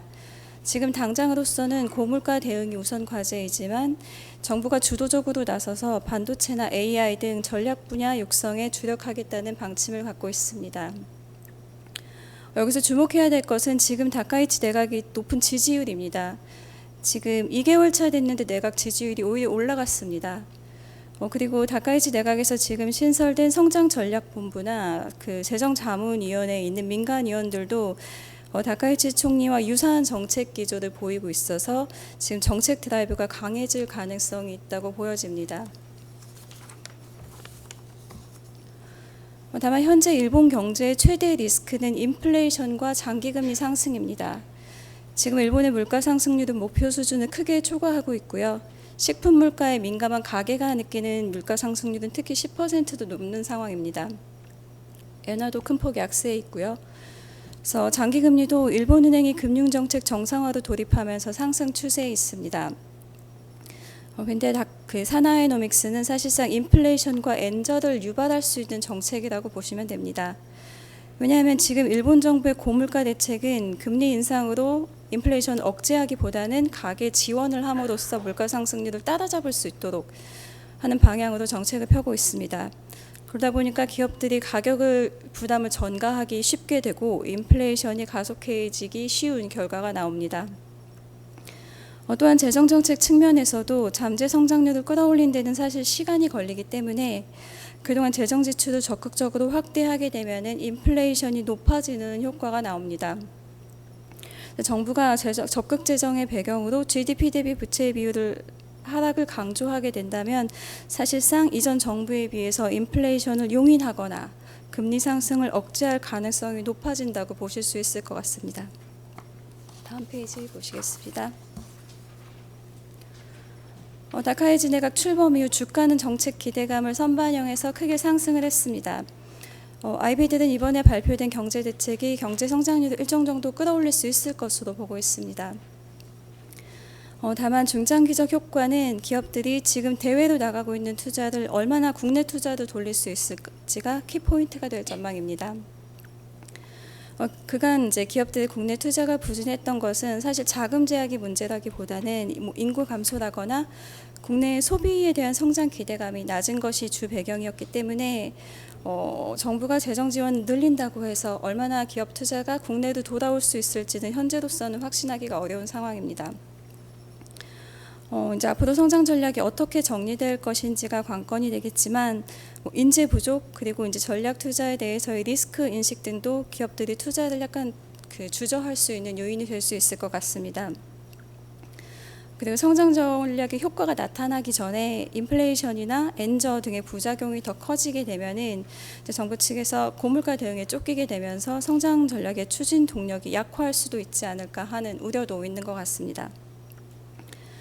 무엇보다 여태까지 이제 정부가 재정 건전한 목표를 달성하지 못했던 측면이 있고요. 그리고 지금 추경을 편성하는 그 경제 대책은 거의 매년 실시되고 있는 상태입니다. 그리고 이제 아베노믹스 이후에 많이 만들어진 민관 투자 펀드들도 이제 누적 손실을 기록하고 있는 펀드들도 있습니다. 그래서 이제 재정 지원 규모만 강조를 하게 되면은 정부 부채 증가에 대한 경계감이 계속 지속될 수 있을 것 같다고 생각이 됩니다. 다음 페이지 보시겠습니다. 다카이치 내각이 출범한 이후에 최근 한 달간 불확실성 증가로 인해서 엔화 약세와 장기금리 상승이 동시에 진행이 되고 있습니다.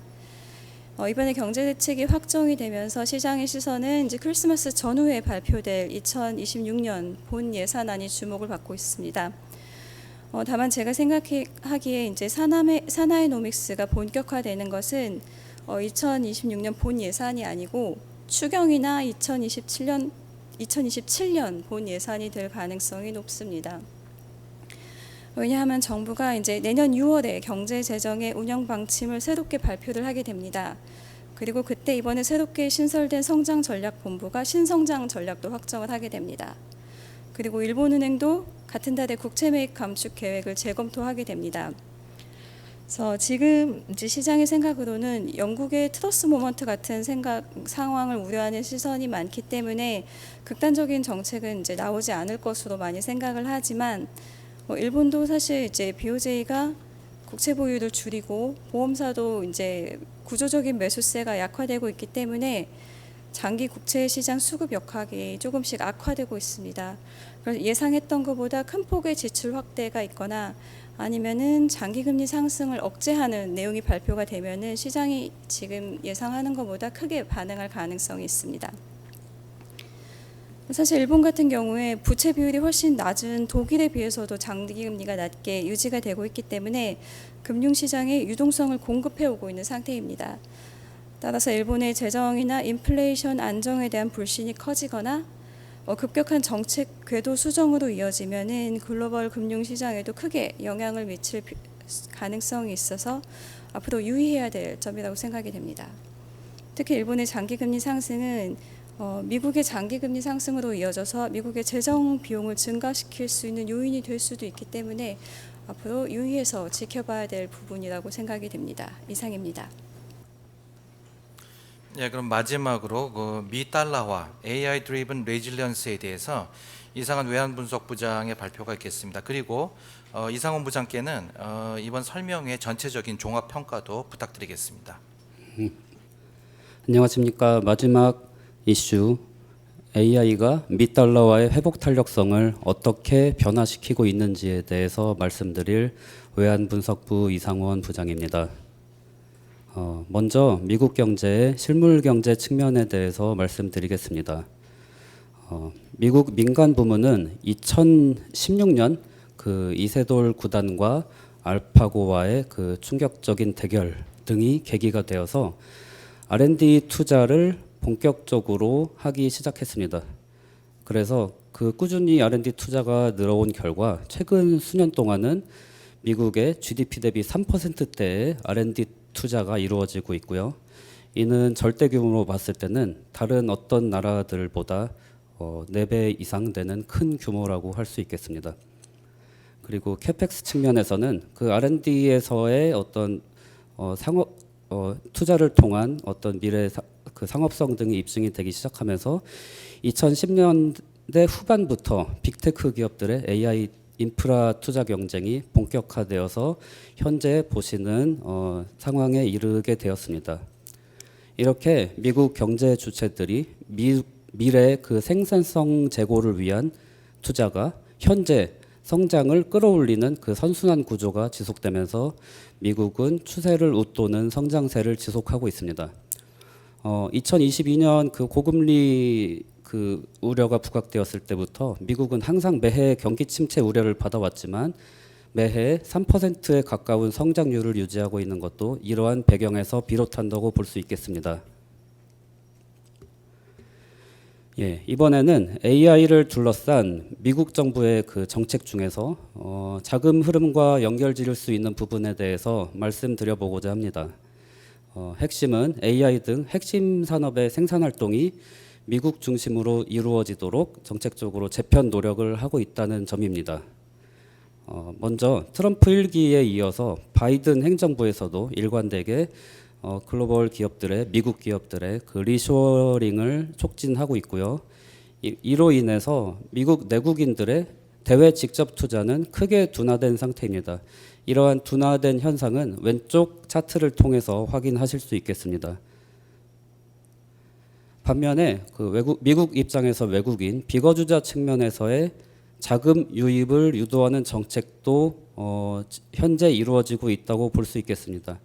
트럼프 2기 들어서 먼저 고율 관세를 앞세워서 강도 높은 협상을 통해 대규모 그 대미 직접 투자를 약속을 이루어낸 것도 이러한 맥락에서 볼 때 미국의 자금 흐름을 개선시키고자 하는 노력의 일환이라고 볼 수 있지 않을까 싶습니다. 오른쪽 차트를 통해서 확인하실 수 있는 바와 같이 트럼프 1기 때 대미 직접 투자가 한번 크게 늘었다가 둔화된 후에 지금 다시 트럼프 2기 정책적 노력 등으로 인해서 내년부터 대미 직접 투자가 더 커질 가능성이 있고요. 이에 연동해서 증권 투자도 늘어나는 모습을 확인하실 수 있습니다. 이렇게 미국으로 그 자금 흐름이 집중되는 현상이 익숙해지면서 그러한 학습 효과들에 의해서 글로벌 투자자들의 미국 자산 선호가 계속되고 있는 상황입니다. 이번에는 앞서 짚어본 그 실물 경제와 어떤 자금 흐름 여건 변화로 인해서 미국의 대외 BS가 어떻게 변화했는지 좀 살펴보겠습니다. 먼저 미국 대외 금융 부채를 말씀드리면 물론 그 대규모 자금 유입이 있었던 만큼 미국 입장에서는 대외 부채가 늘어난 구조인데요. 그것이 미국의 주가 급등에 의해서 훨씬 폭이 커진 모습입니다. 2019년부터 24년까지 미국 주가가 거의 2~3배에 이르는 그 높은 그 상승세를 보이는 동안 주식 평가액이 급증하면서 미국의 대외 금융 부채는 큰 폭 증가했고요. 대신에 이러한 그 부채 증가가 채무 쪽보다는 주식 쪽에서 이루어진 만큼 대외 채무가 미국의 대외 금융 부채에서 차지하는 비중은 꾸준히 줄어들고 있는 모습입니다. 마지막으로 그 앞선 내용을 기반으로 해서 미달러의 안정성에 대한 소고를 말씀드려보고자 합니다. 먼저 미국 금융시장은 자금 흐름이 일견 개선되면서 대내외 충격에 대한 회복 탄력성을 강화하고 있는 모습이라고 평가할 수 있을 것 같습니다.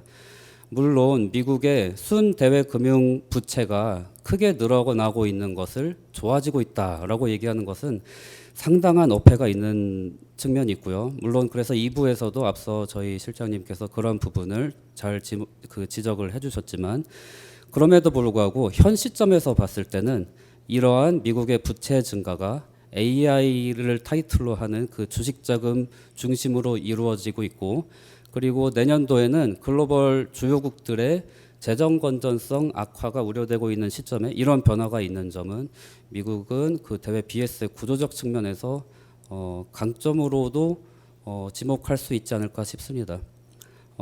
그 앞서 말씀드렸던 것처럼 주요국들의 핵심 산업 대미 투자가 본격화될 경우에는 미국의 자금 흐름은 추가 개선되는 것도 해볼 수 있겠고요. 이러한 근거로 인해서 앞서 2부에서 저희는 연준 금리 인하 등에 기반한 달러화 약세를 예상한다고 말씀드린 바 있었는데요. 그럼에도 불구하고 그 달러화의 약세 폭은 크지 않을 것이다라는 저희 센터의 뷰에 어떤 근거를 제시를 하고자 합니다. 예, AI 캐펙스 투자가 앞으로 2, 3년 정도는 계속될 것으로 보이고, 이러한 생산성 재고를 동반한 그 미국의 양호한 성장 흐름 속에서 미국 장기 금리는 다른 나라들에 비해서 비교적 높은 수준을 유지할 수밖에 없을 것 같고요. 그리고 내년에 미국 정치 또는 재정 불안에 의해서 어떤 불안이 발생하더라도 미국의 이런 대내외 자금 흐름이 다변화되고 개선되었다는 점은 여러 그 충격을 완화해주는 역할을 해줄 것 같습니다. 이로 인해 미달러의 약세 폭은 상반기 동안 어느 정도 진행되다가 하반기 들어서 둔화될 것이라는 조금 더 구체적인 예측을 해보면서 3-6 발표를 마치고요. 예. 다음으로 저희 2026년 세계경제 국제금융시장 주요 이슈 설명의 그 종합평가에 대해서 말씀드리고자 합니다. 예. 먼저 세계경제 국제금융시장 모두 올해에 비해서는 활력이 둔화되는 모습을 띌 것으로 예상되는 가운데 트럼프 행정부의 정책 불확실성, AI 산업의 향방, 그리고 고금리 장기화에서 오는 리스크에 유의해야 할 것 같습니다. 내년 세계 경제의 경우는 미국은 양호한 성장세를 유지하겠으나 중국, 유로존, 일본은 소폭 둔화되면서 3% 수준을 기록할 것으로 예상되고 있고요. 이러한 3%대 그 연착륙을 전제한다고 했을 때 국제금융시장은 주가는 조정과 회복을 반복하고 금리는 제한적으로 하락하고 달러화는 좀 더 약세가 진행되는 그 완만한 그 추가 개선의 모습을 띠지 않을까 싶습니다. 트럼프 2년차 그 정책에 대해서도 주목을 해야 하는데요. 내년 중간 선거를 앞두고 감세 등 경기 부양책의 강도, 미중 갈등 및 무역 정책 변화, 연준 거버넌스 개입에 초점을 두면 좋을 것 같습니다. 다음으로 AI 산업 향방과 관련해서는 무엇보다 AI 관련주의 수익화 사이클에 주목해야 할 것 같습니다. 미국 주가, 빅테크 주가의 상승세가 지속되려면 수익화가 전제되어야 할 것입니다. 마지막으로 고금리 장기화에 유의해야 하겠습니다. 신용시장 불안, 소버린 재정 리스크, 비은행 금융기관 등 현재 지목할 수 있는 그 순수 불안 요인들에는 모두 그 배경에 고금리가 잠복해 있다는 점에 유의해야 한다는 말씀을 드리면서 이번 저희 설명회 발표를 마치도록 하겠습니다. 지금까지 긴 시간 경청해 주셔서 감사합니다. 네, 이상원 부장님 감사드립니다. 이것으로 세계 경제 및 국제금융시장 전망과 주요 이슈에 대한 발표를 마치고 마지막 순서인 질의응답 시간을 갖도록 하겠습니다.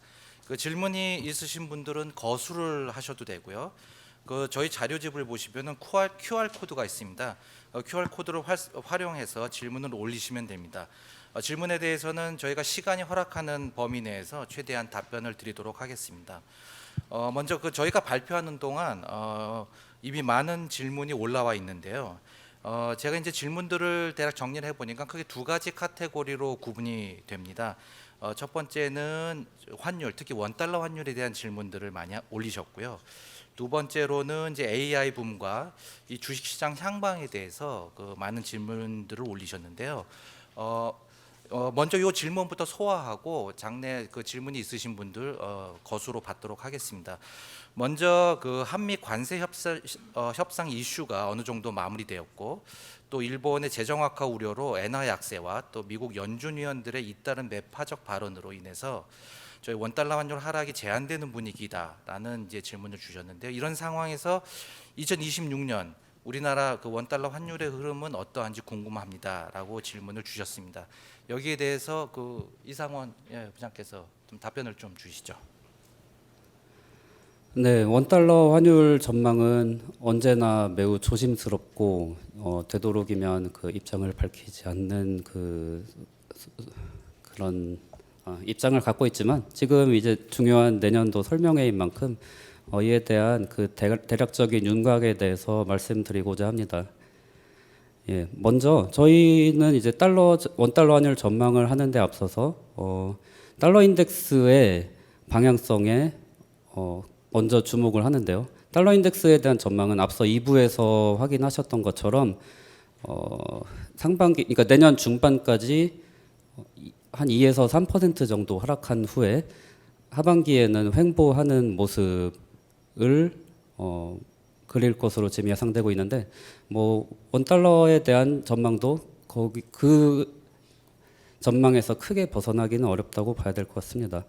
어쨌든 연준이 내년 그 의장 교체를 전후로 해서 금리 인하 기조를 강화할지 아니면 현재 예상되는 수준을 유지할지 이 정도 여부가 확인되는 시점이 내년 중반이 될 것이고 그때 이후에 달러와의 하반기 향방이 본격적으로 결정될 것이라는 불확실성을 갖고는 있긴 하지만 또 한편으로 원화의 경우에는 내년 WGBI 편입으로 인해 자금 유입이 하반기에 대규모 예정되어 있다는 점이 달러가 다시 반등하더라도 원화는 비교적 회복 탄력성을 유지할 수 있는 주요 근거가 되지 않을까 싶습니다.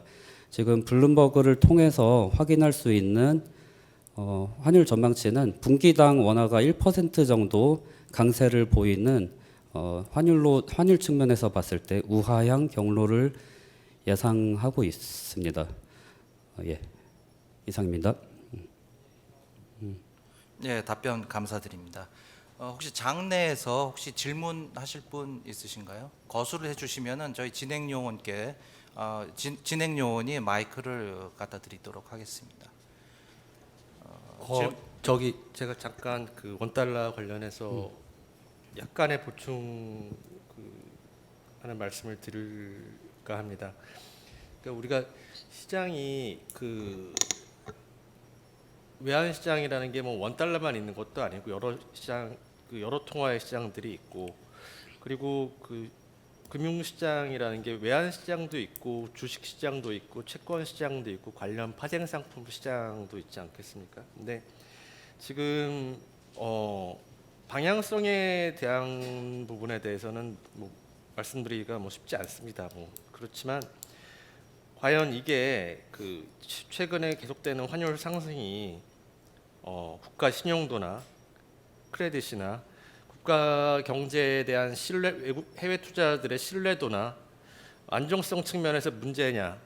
그거는 그렇게 보지 않아야 될 것 같다고 생각합니다. 왜냐하면은 주식, 채권, 외환 시장이 세계가 다 맞물려 돌아가는데 지금 외환 시장이 지금 이런 모습을 뭐 1,470원, 60원 이렇게 보이고 있지만 주식 시장과 채권 시장에서 특히 그 해외 투자자들이 지표로 많이 보고 있는 외평채 가상금리 그리고 CDS 프리미엄 이런 쪽 보면은 전혀 그 예전 1,470원일 때 그 모습과는 동떨어진 사상 최저치에 근접한 안정된 상황이고요. 그리고 주식도 지금 뭐 4,000을 넘은 후 약간 조정받으면서 뭐 그 아래에서 왔다 갔다 하고 있지만 지금 1년 전하고 비교했을 때 환율이 더 올랐지만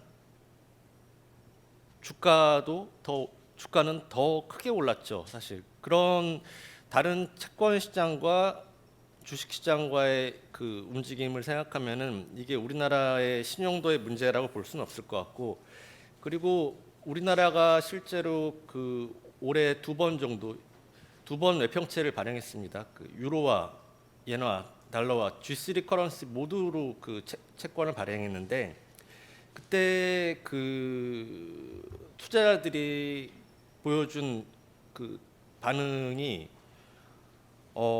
그 채권 발행 관련된 일을 꽤 오래 해왔습니다만 이렇게까지 한국 채권에 대해서 그 유동성이 몰려오는 걸, 특히 가상금리가 미국 국채 대비 그 20bp도 안 되는 수준 때 발행하는데 그러니까 20bp 덜 먹으면은 미국 국채를 사면 되거든요. 유동성도 좋고 세계에서 제일 안전한. 그래도 거기에 그렇게 뭐 5배, 10배 넘는 돈이 몰리는 걸 보면서 그러니까 왜냐면은 크레디빌리티가 문제라면은 거기도 돈이 그렇게 오면 안 됐겠죠. 다만 지금 이 현재 환율 상황은 수급과 심리가 좀 맞물리면서 굉장히 약간 좀 단단하게 그 달러 롱마인드가 자리를 잡은 상황이라고 볼 수는 있겠습니다만 이 문제를 우리나라의 신용도나 해외 투자자들의 시각 이런 거랑 연결해서 보기에는 다른 시장과의 조화 그리고 투자자들의 반응 이런 걸 봤을 때 좀 지나친 생각 아닌가 한번 덧붙여 보겠습니다. 이상입니다. 예, 윤영훈 실장님 그 추가 답변 감사드립니다. 저희가 올라온 질문 중에서 이제 워낙 환율 말고 또 많은 질문이 그 미국의 자산 버블, 특히 이제 AI 붐에 이제 연계돼 있는 부분인데요. 그리고 또 하나는 이제 글로벌 중속 성장이 지금 저속 성장이 이어지고 있는데 AI가 성장세 회복을 견인하지 않을까 그런 의견도 주셨고요. 그다음에 이거와 연결해서 세계 주식시장을 어떻게 전망해야 되는지 이런 질문들이 많이 나와 있습니다. 그래서 특히 이제 보시면은 미국의 자산 버블이 무너질 수 있다는 것을 미리 감지할 수 있는 지표가 있느냐라는 질문도 지금 해주셨는데요. 여기에 대해서 최성락 부장께서 답변을 좀 부탁드리겠습니다. 설마 저걸 다 하는 건 아니겠죠.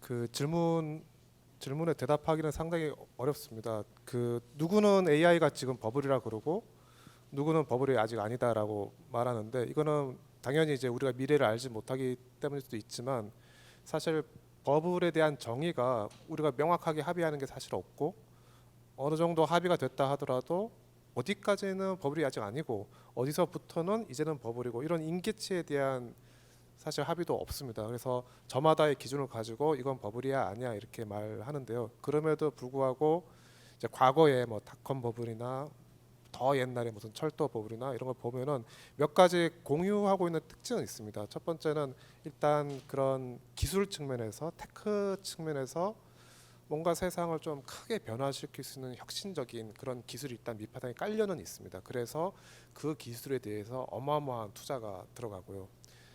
그 다음에 자산 시장에서는 이제 그것과 관련된 자산 가격들이 그 자산 가격들의 밸류에이션이 엄청난 고평가를 받으며 그것이 굉장히 장기간 지속되는 그런 특징을 보이고 그리고 이제 그런 것과 관련해서 관련된 신용 팽창이 일어나고 거기에 따라서 부채 레버리지가 엄청나게 또 같이 커지고요. 그리고 마지막으로 이렇게 자산 시장의 고평가 또 부채 레버리지 증가 이런 거에 대해서 투자자들이 별로 걱정을 안 하는 왜냐하면 생산성에 엄청난 혁신이 있을 거기 때문에 그래서 현재 자산 부채 조금 부담스럽지만 괜찮아질 거야 라고 믿는 그런 낙관론이 굉장히 커진다는 겁니다. 소위 말하는 지금은 달라, 그러니까 this time은 different하다라는 그런 낙관적인 믿음이 강한 그런 특징들이 과거 버블 시기에 있거든요.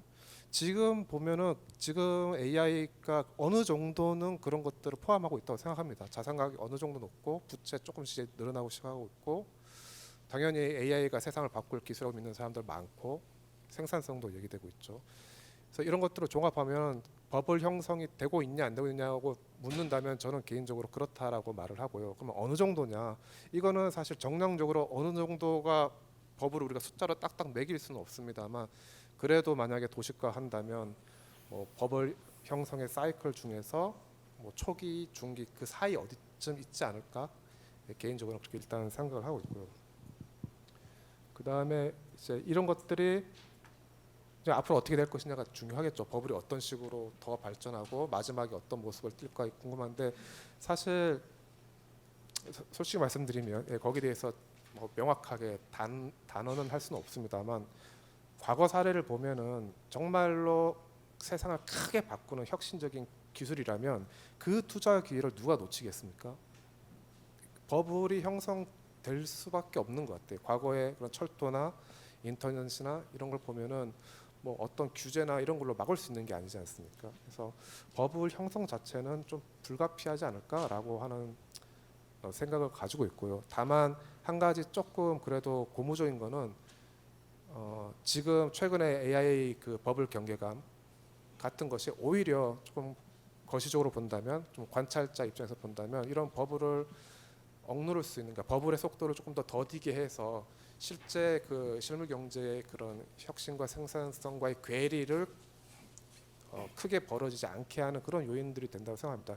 AI 주식이 3년간 계속 오른 것 같지만은 사실은 24년 그러니까 작년 여름쯤에도 밸류에이션 우리가 크게 한번 터졌었거든요. 그때도 버블 얘기 나왔었어요. 그때 한번 조정 한번 받았고 올해 4월달에 관세 때문에 트리거돼서 한번 조정 크게 받고 최근 때문 이런 그 파이낸스 우려나 이런 것 때문에 조정 한번 받고 중간 조정을 받는다는 의미는 물론 투자자 입장에서는 좀 아쉽겠지만 전체적으로 보면은 이런 것들이 오히려 버블을 억제할 수 있는 요인이 될 수 있지 않나 그런 생각을 가지고 있고요.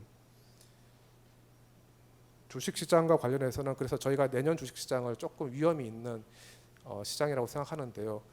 아직까지는 버블 형성의 초중기 국면이라고 생각하기 때문에 내년에 이런 AI 주도의 주식시장의 강세 추세가 끝난다고는 생각하지 않습니다. 그러니까 추세 자체적으로는 조금 더 장기적일 것이라고 보는데 지금 투자자들이 닷컴 때와는 달리 굉장히 현명하고 조심스럽거든요. 지금 벌써부터 수익을 요구하고 벌써부터 이제 수익이 나는 기업과 안 나는 기업, 그다음에 캐시플로우가 작은데 부채 조달을 많이 하는 기업, 예를 들면 지금의 오라클 같은 그런 기업과 아닌 기업들을 구분하기 시작하거든요.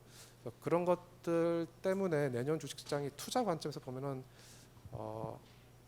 기대할 수 있는 리턴 대비 리스크가 좀 크지 않나. 일단 내년 정도는 단기적으로 그렇게 보고 있습니다. 지금 추가 질문이 들어왔는데 그 AI 그 투자로 인해서 그 미국 경제에 대한 영향은 많이 나와 있는데 국내 실물 경제 영향은 어떨 것인가라는 질문도 나와 있습니다. 혹시 답변이 가능하시겠습니까? 미국 경제에 대한 영향은 여러 가지 그 리서치한 자료들이 많고 해서 저희들이 어느 정도 가늠할 수 있고 시장의 컨센서스를 좀 조합할 수 있는데요. 한국 경제에 대한 거는 저희 업무 범위를 조금 벗어나는 내용이라서 관련된 자료가 있다면 질문하실 분께 나중에 찾아서 제공해드리겠습니다. 예, 답변 감사드립니다. 그 다음으로 지금 그 연준 의장에 대한 질문들도 많이 나와 있습니다. 최근에 외신에 따르면은 그 트럼프 대통령이 차기 의장을 거의 내정한 상태다라는 얘기도 많이 나오고 있는데요. 현재 그 제롬 파월 의장의 임기를 만료를 전후해서 금리 정책 변화가 급격히 나타날 가능성, 그리고 또 한 가지는 연준 의장 교체 리스크가 미국 기준금리에 어떤 영향이 있을 것인가, 그리고 그것이 결국은 금리 시장 금리에도 영향을 미치지 않을까라는 그런 의견이 있는데요. 거기에 대해서 박미정 부장께서 부탁드리겠습니다. 네, 현재 그 유력한 차기 의장 후보로 지목되고 있는 그 해시드 NEC 위원장도 12월 50bp나 해야 한다라고 언급을 하고 적극적으로 추가 인하를 지지하는 입장을 표명했습니다. 이 외에도 지금 후보로 거론되는 인사들은 모두 이제 인하를 굉장히 적극적으로 지지하는 편인데요. 이제 지금으로서는 연준 의장 교체가 빠르면 12월에 발표한다는 그런 보도도 있었고요. 그런 차기 의장이 조기에 만약에 지명이 되거나 발표가 된다면 현재 그 연준의 의사 결정에도 영향을 미치지는 않을 수가 없을 것 같습니다. 일단 연준이 기본적으로 그 집단적인 그런 결정 구조를 가지고 있습니다. 그것이 이제 외부의 그런 정치적인 개입을 사실 막는 역할을 해왔었는데요. 지금 이제 단기적으로는 중요한 이슈가 이제 쿡 이사가 1월에 이제 판결을 1월 이후에 판결이 이제 진행이 되게 되는데, 만약에 그 해임이 만약에 결정될 경우에는 그런 이사진을 대통령이 직접 선임할 수 있는 권한이 본격화되고, 그 지방 연은 총재들을 임명할 수 있는 권한이 이사진에게 있기 때문에 그게 결국은 영향을 미칠 수밖에 없는 구조로 가게 됩니다. 하지만 개인적으로나 중로는 쿡 이사의 해임이 실현되지는 못할 것이라고, 대법원에서도 그렇게 판결을 하지 않을 것이라고 기대를 하고 있는 편이고, 지금 12월 FOMC에 대해서도 지방 연은 총재 중에서는 인플레이션 억제에 대한 그런 강한 주장을 하는 그 인사들이 계속해서 나오고 있는데, 이것이 한편으로는 내년도 의장 교체를 염두에 둔 그 선제적인 그런 발언권을 강화하는 모습이 아닌가라는 생각도 듭니다. 그래서 기본적으로는 연준의 그 집단적 결정 구조를 비춰봤을 때 무리한 개입이나 무리한 그런 금리 인하를 진행할 수 있는 여지는 저희가 우려하는 것보다는 크지 않을 수 있지만, 만약에 그런 쿡 이사의 해임이 판결이 확정이 되고 그 이후에 이사진에 대한 그 대통령의 권한이 정말 실현이 된다면 금리 인하를 조정할 수 있는 그 정말 대통령이 원하는 수준까지는 아니더라도 보다 완화적인 평양으로는 갈 수 있을 거라고 생각합니다. 예, 답변 감사드립니다. 저희가 이제 설명회가 시작된 지 벌써 1시간 거의 50분 다 돼가고 있는 상황인데요. 혹시 장내에서 질문하실 분 계시면은 저희가 마지막으로 질문을 받고 끝내는 방향으로 하도록 하겠습니다. 혹시 장내 질문하실 분 계신가요? 네, 그 미국의 중간 선거가 예정돼 있죠. 관련해 가지고 요 질문은 윤인구 실장께서 좀 해주시겠습니다. 예, 그 중간 선거 결과에 따라서 트럼프가 굉장히 공경에 처하게 된다. 그러면은 일단 생각할 수 있는 게 관세 정책 부분이 과연 지속될 수 있을 것인가. 이 관세 수입을 담보로 하고 그 OBBA 그 규모가 비슷하거든요. 3.5조 달러, 3,500억 달러. 근데 지금 만약에 그 트럼프가 위기에 처하고 관세 정책에 무리가 생겨서 관세를 제대로 걷지 못하고 하면은 당장 그 난리가 날 수 있는 부분이 미국 국채 시장입니다. 그 돌려줘야 될 수도 있고, 그리고 앞으로 이 수입이 생기지 못할 거라는 그런 그 전망 때문에 금리가 급등하게 될 수 있거든요. 근데 지금 그런 게 민감한 위험이 될 수 있는 이유는 과거 IT 버블 때도 그랬지만 기술주들은 그 장기 금리에 굉장히 민감하죠. 왜냐하면은 할인율을 구성하기 때문에 특히 미국 국채 금리는.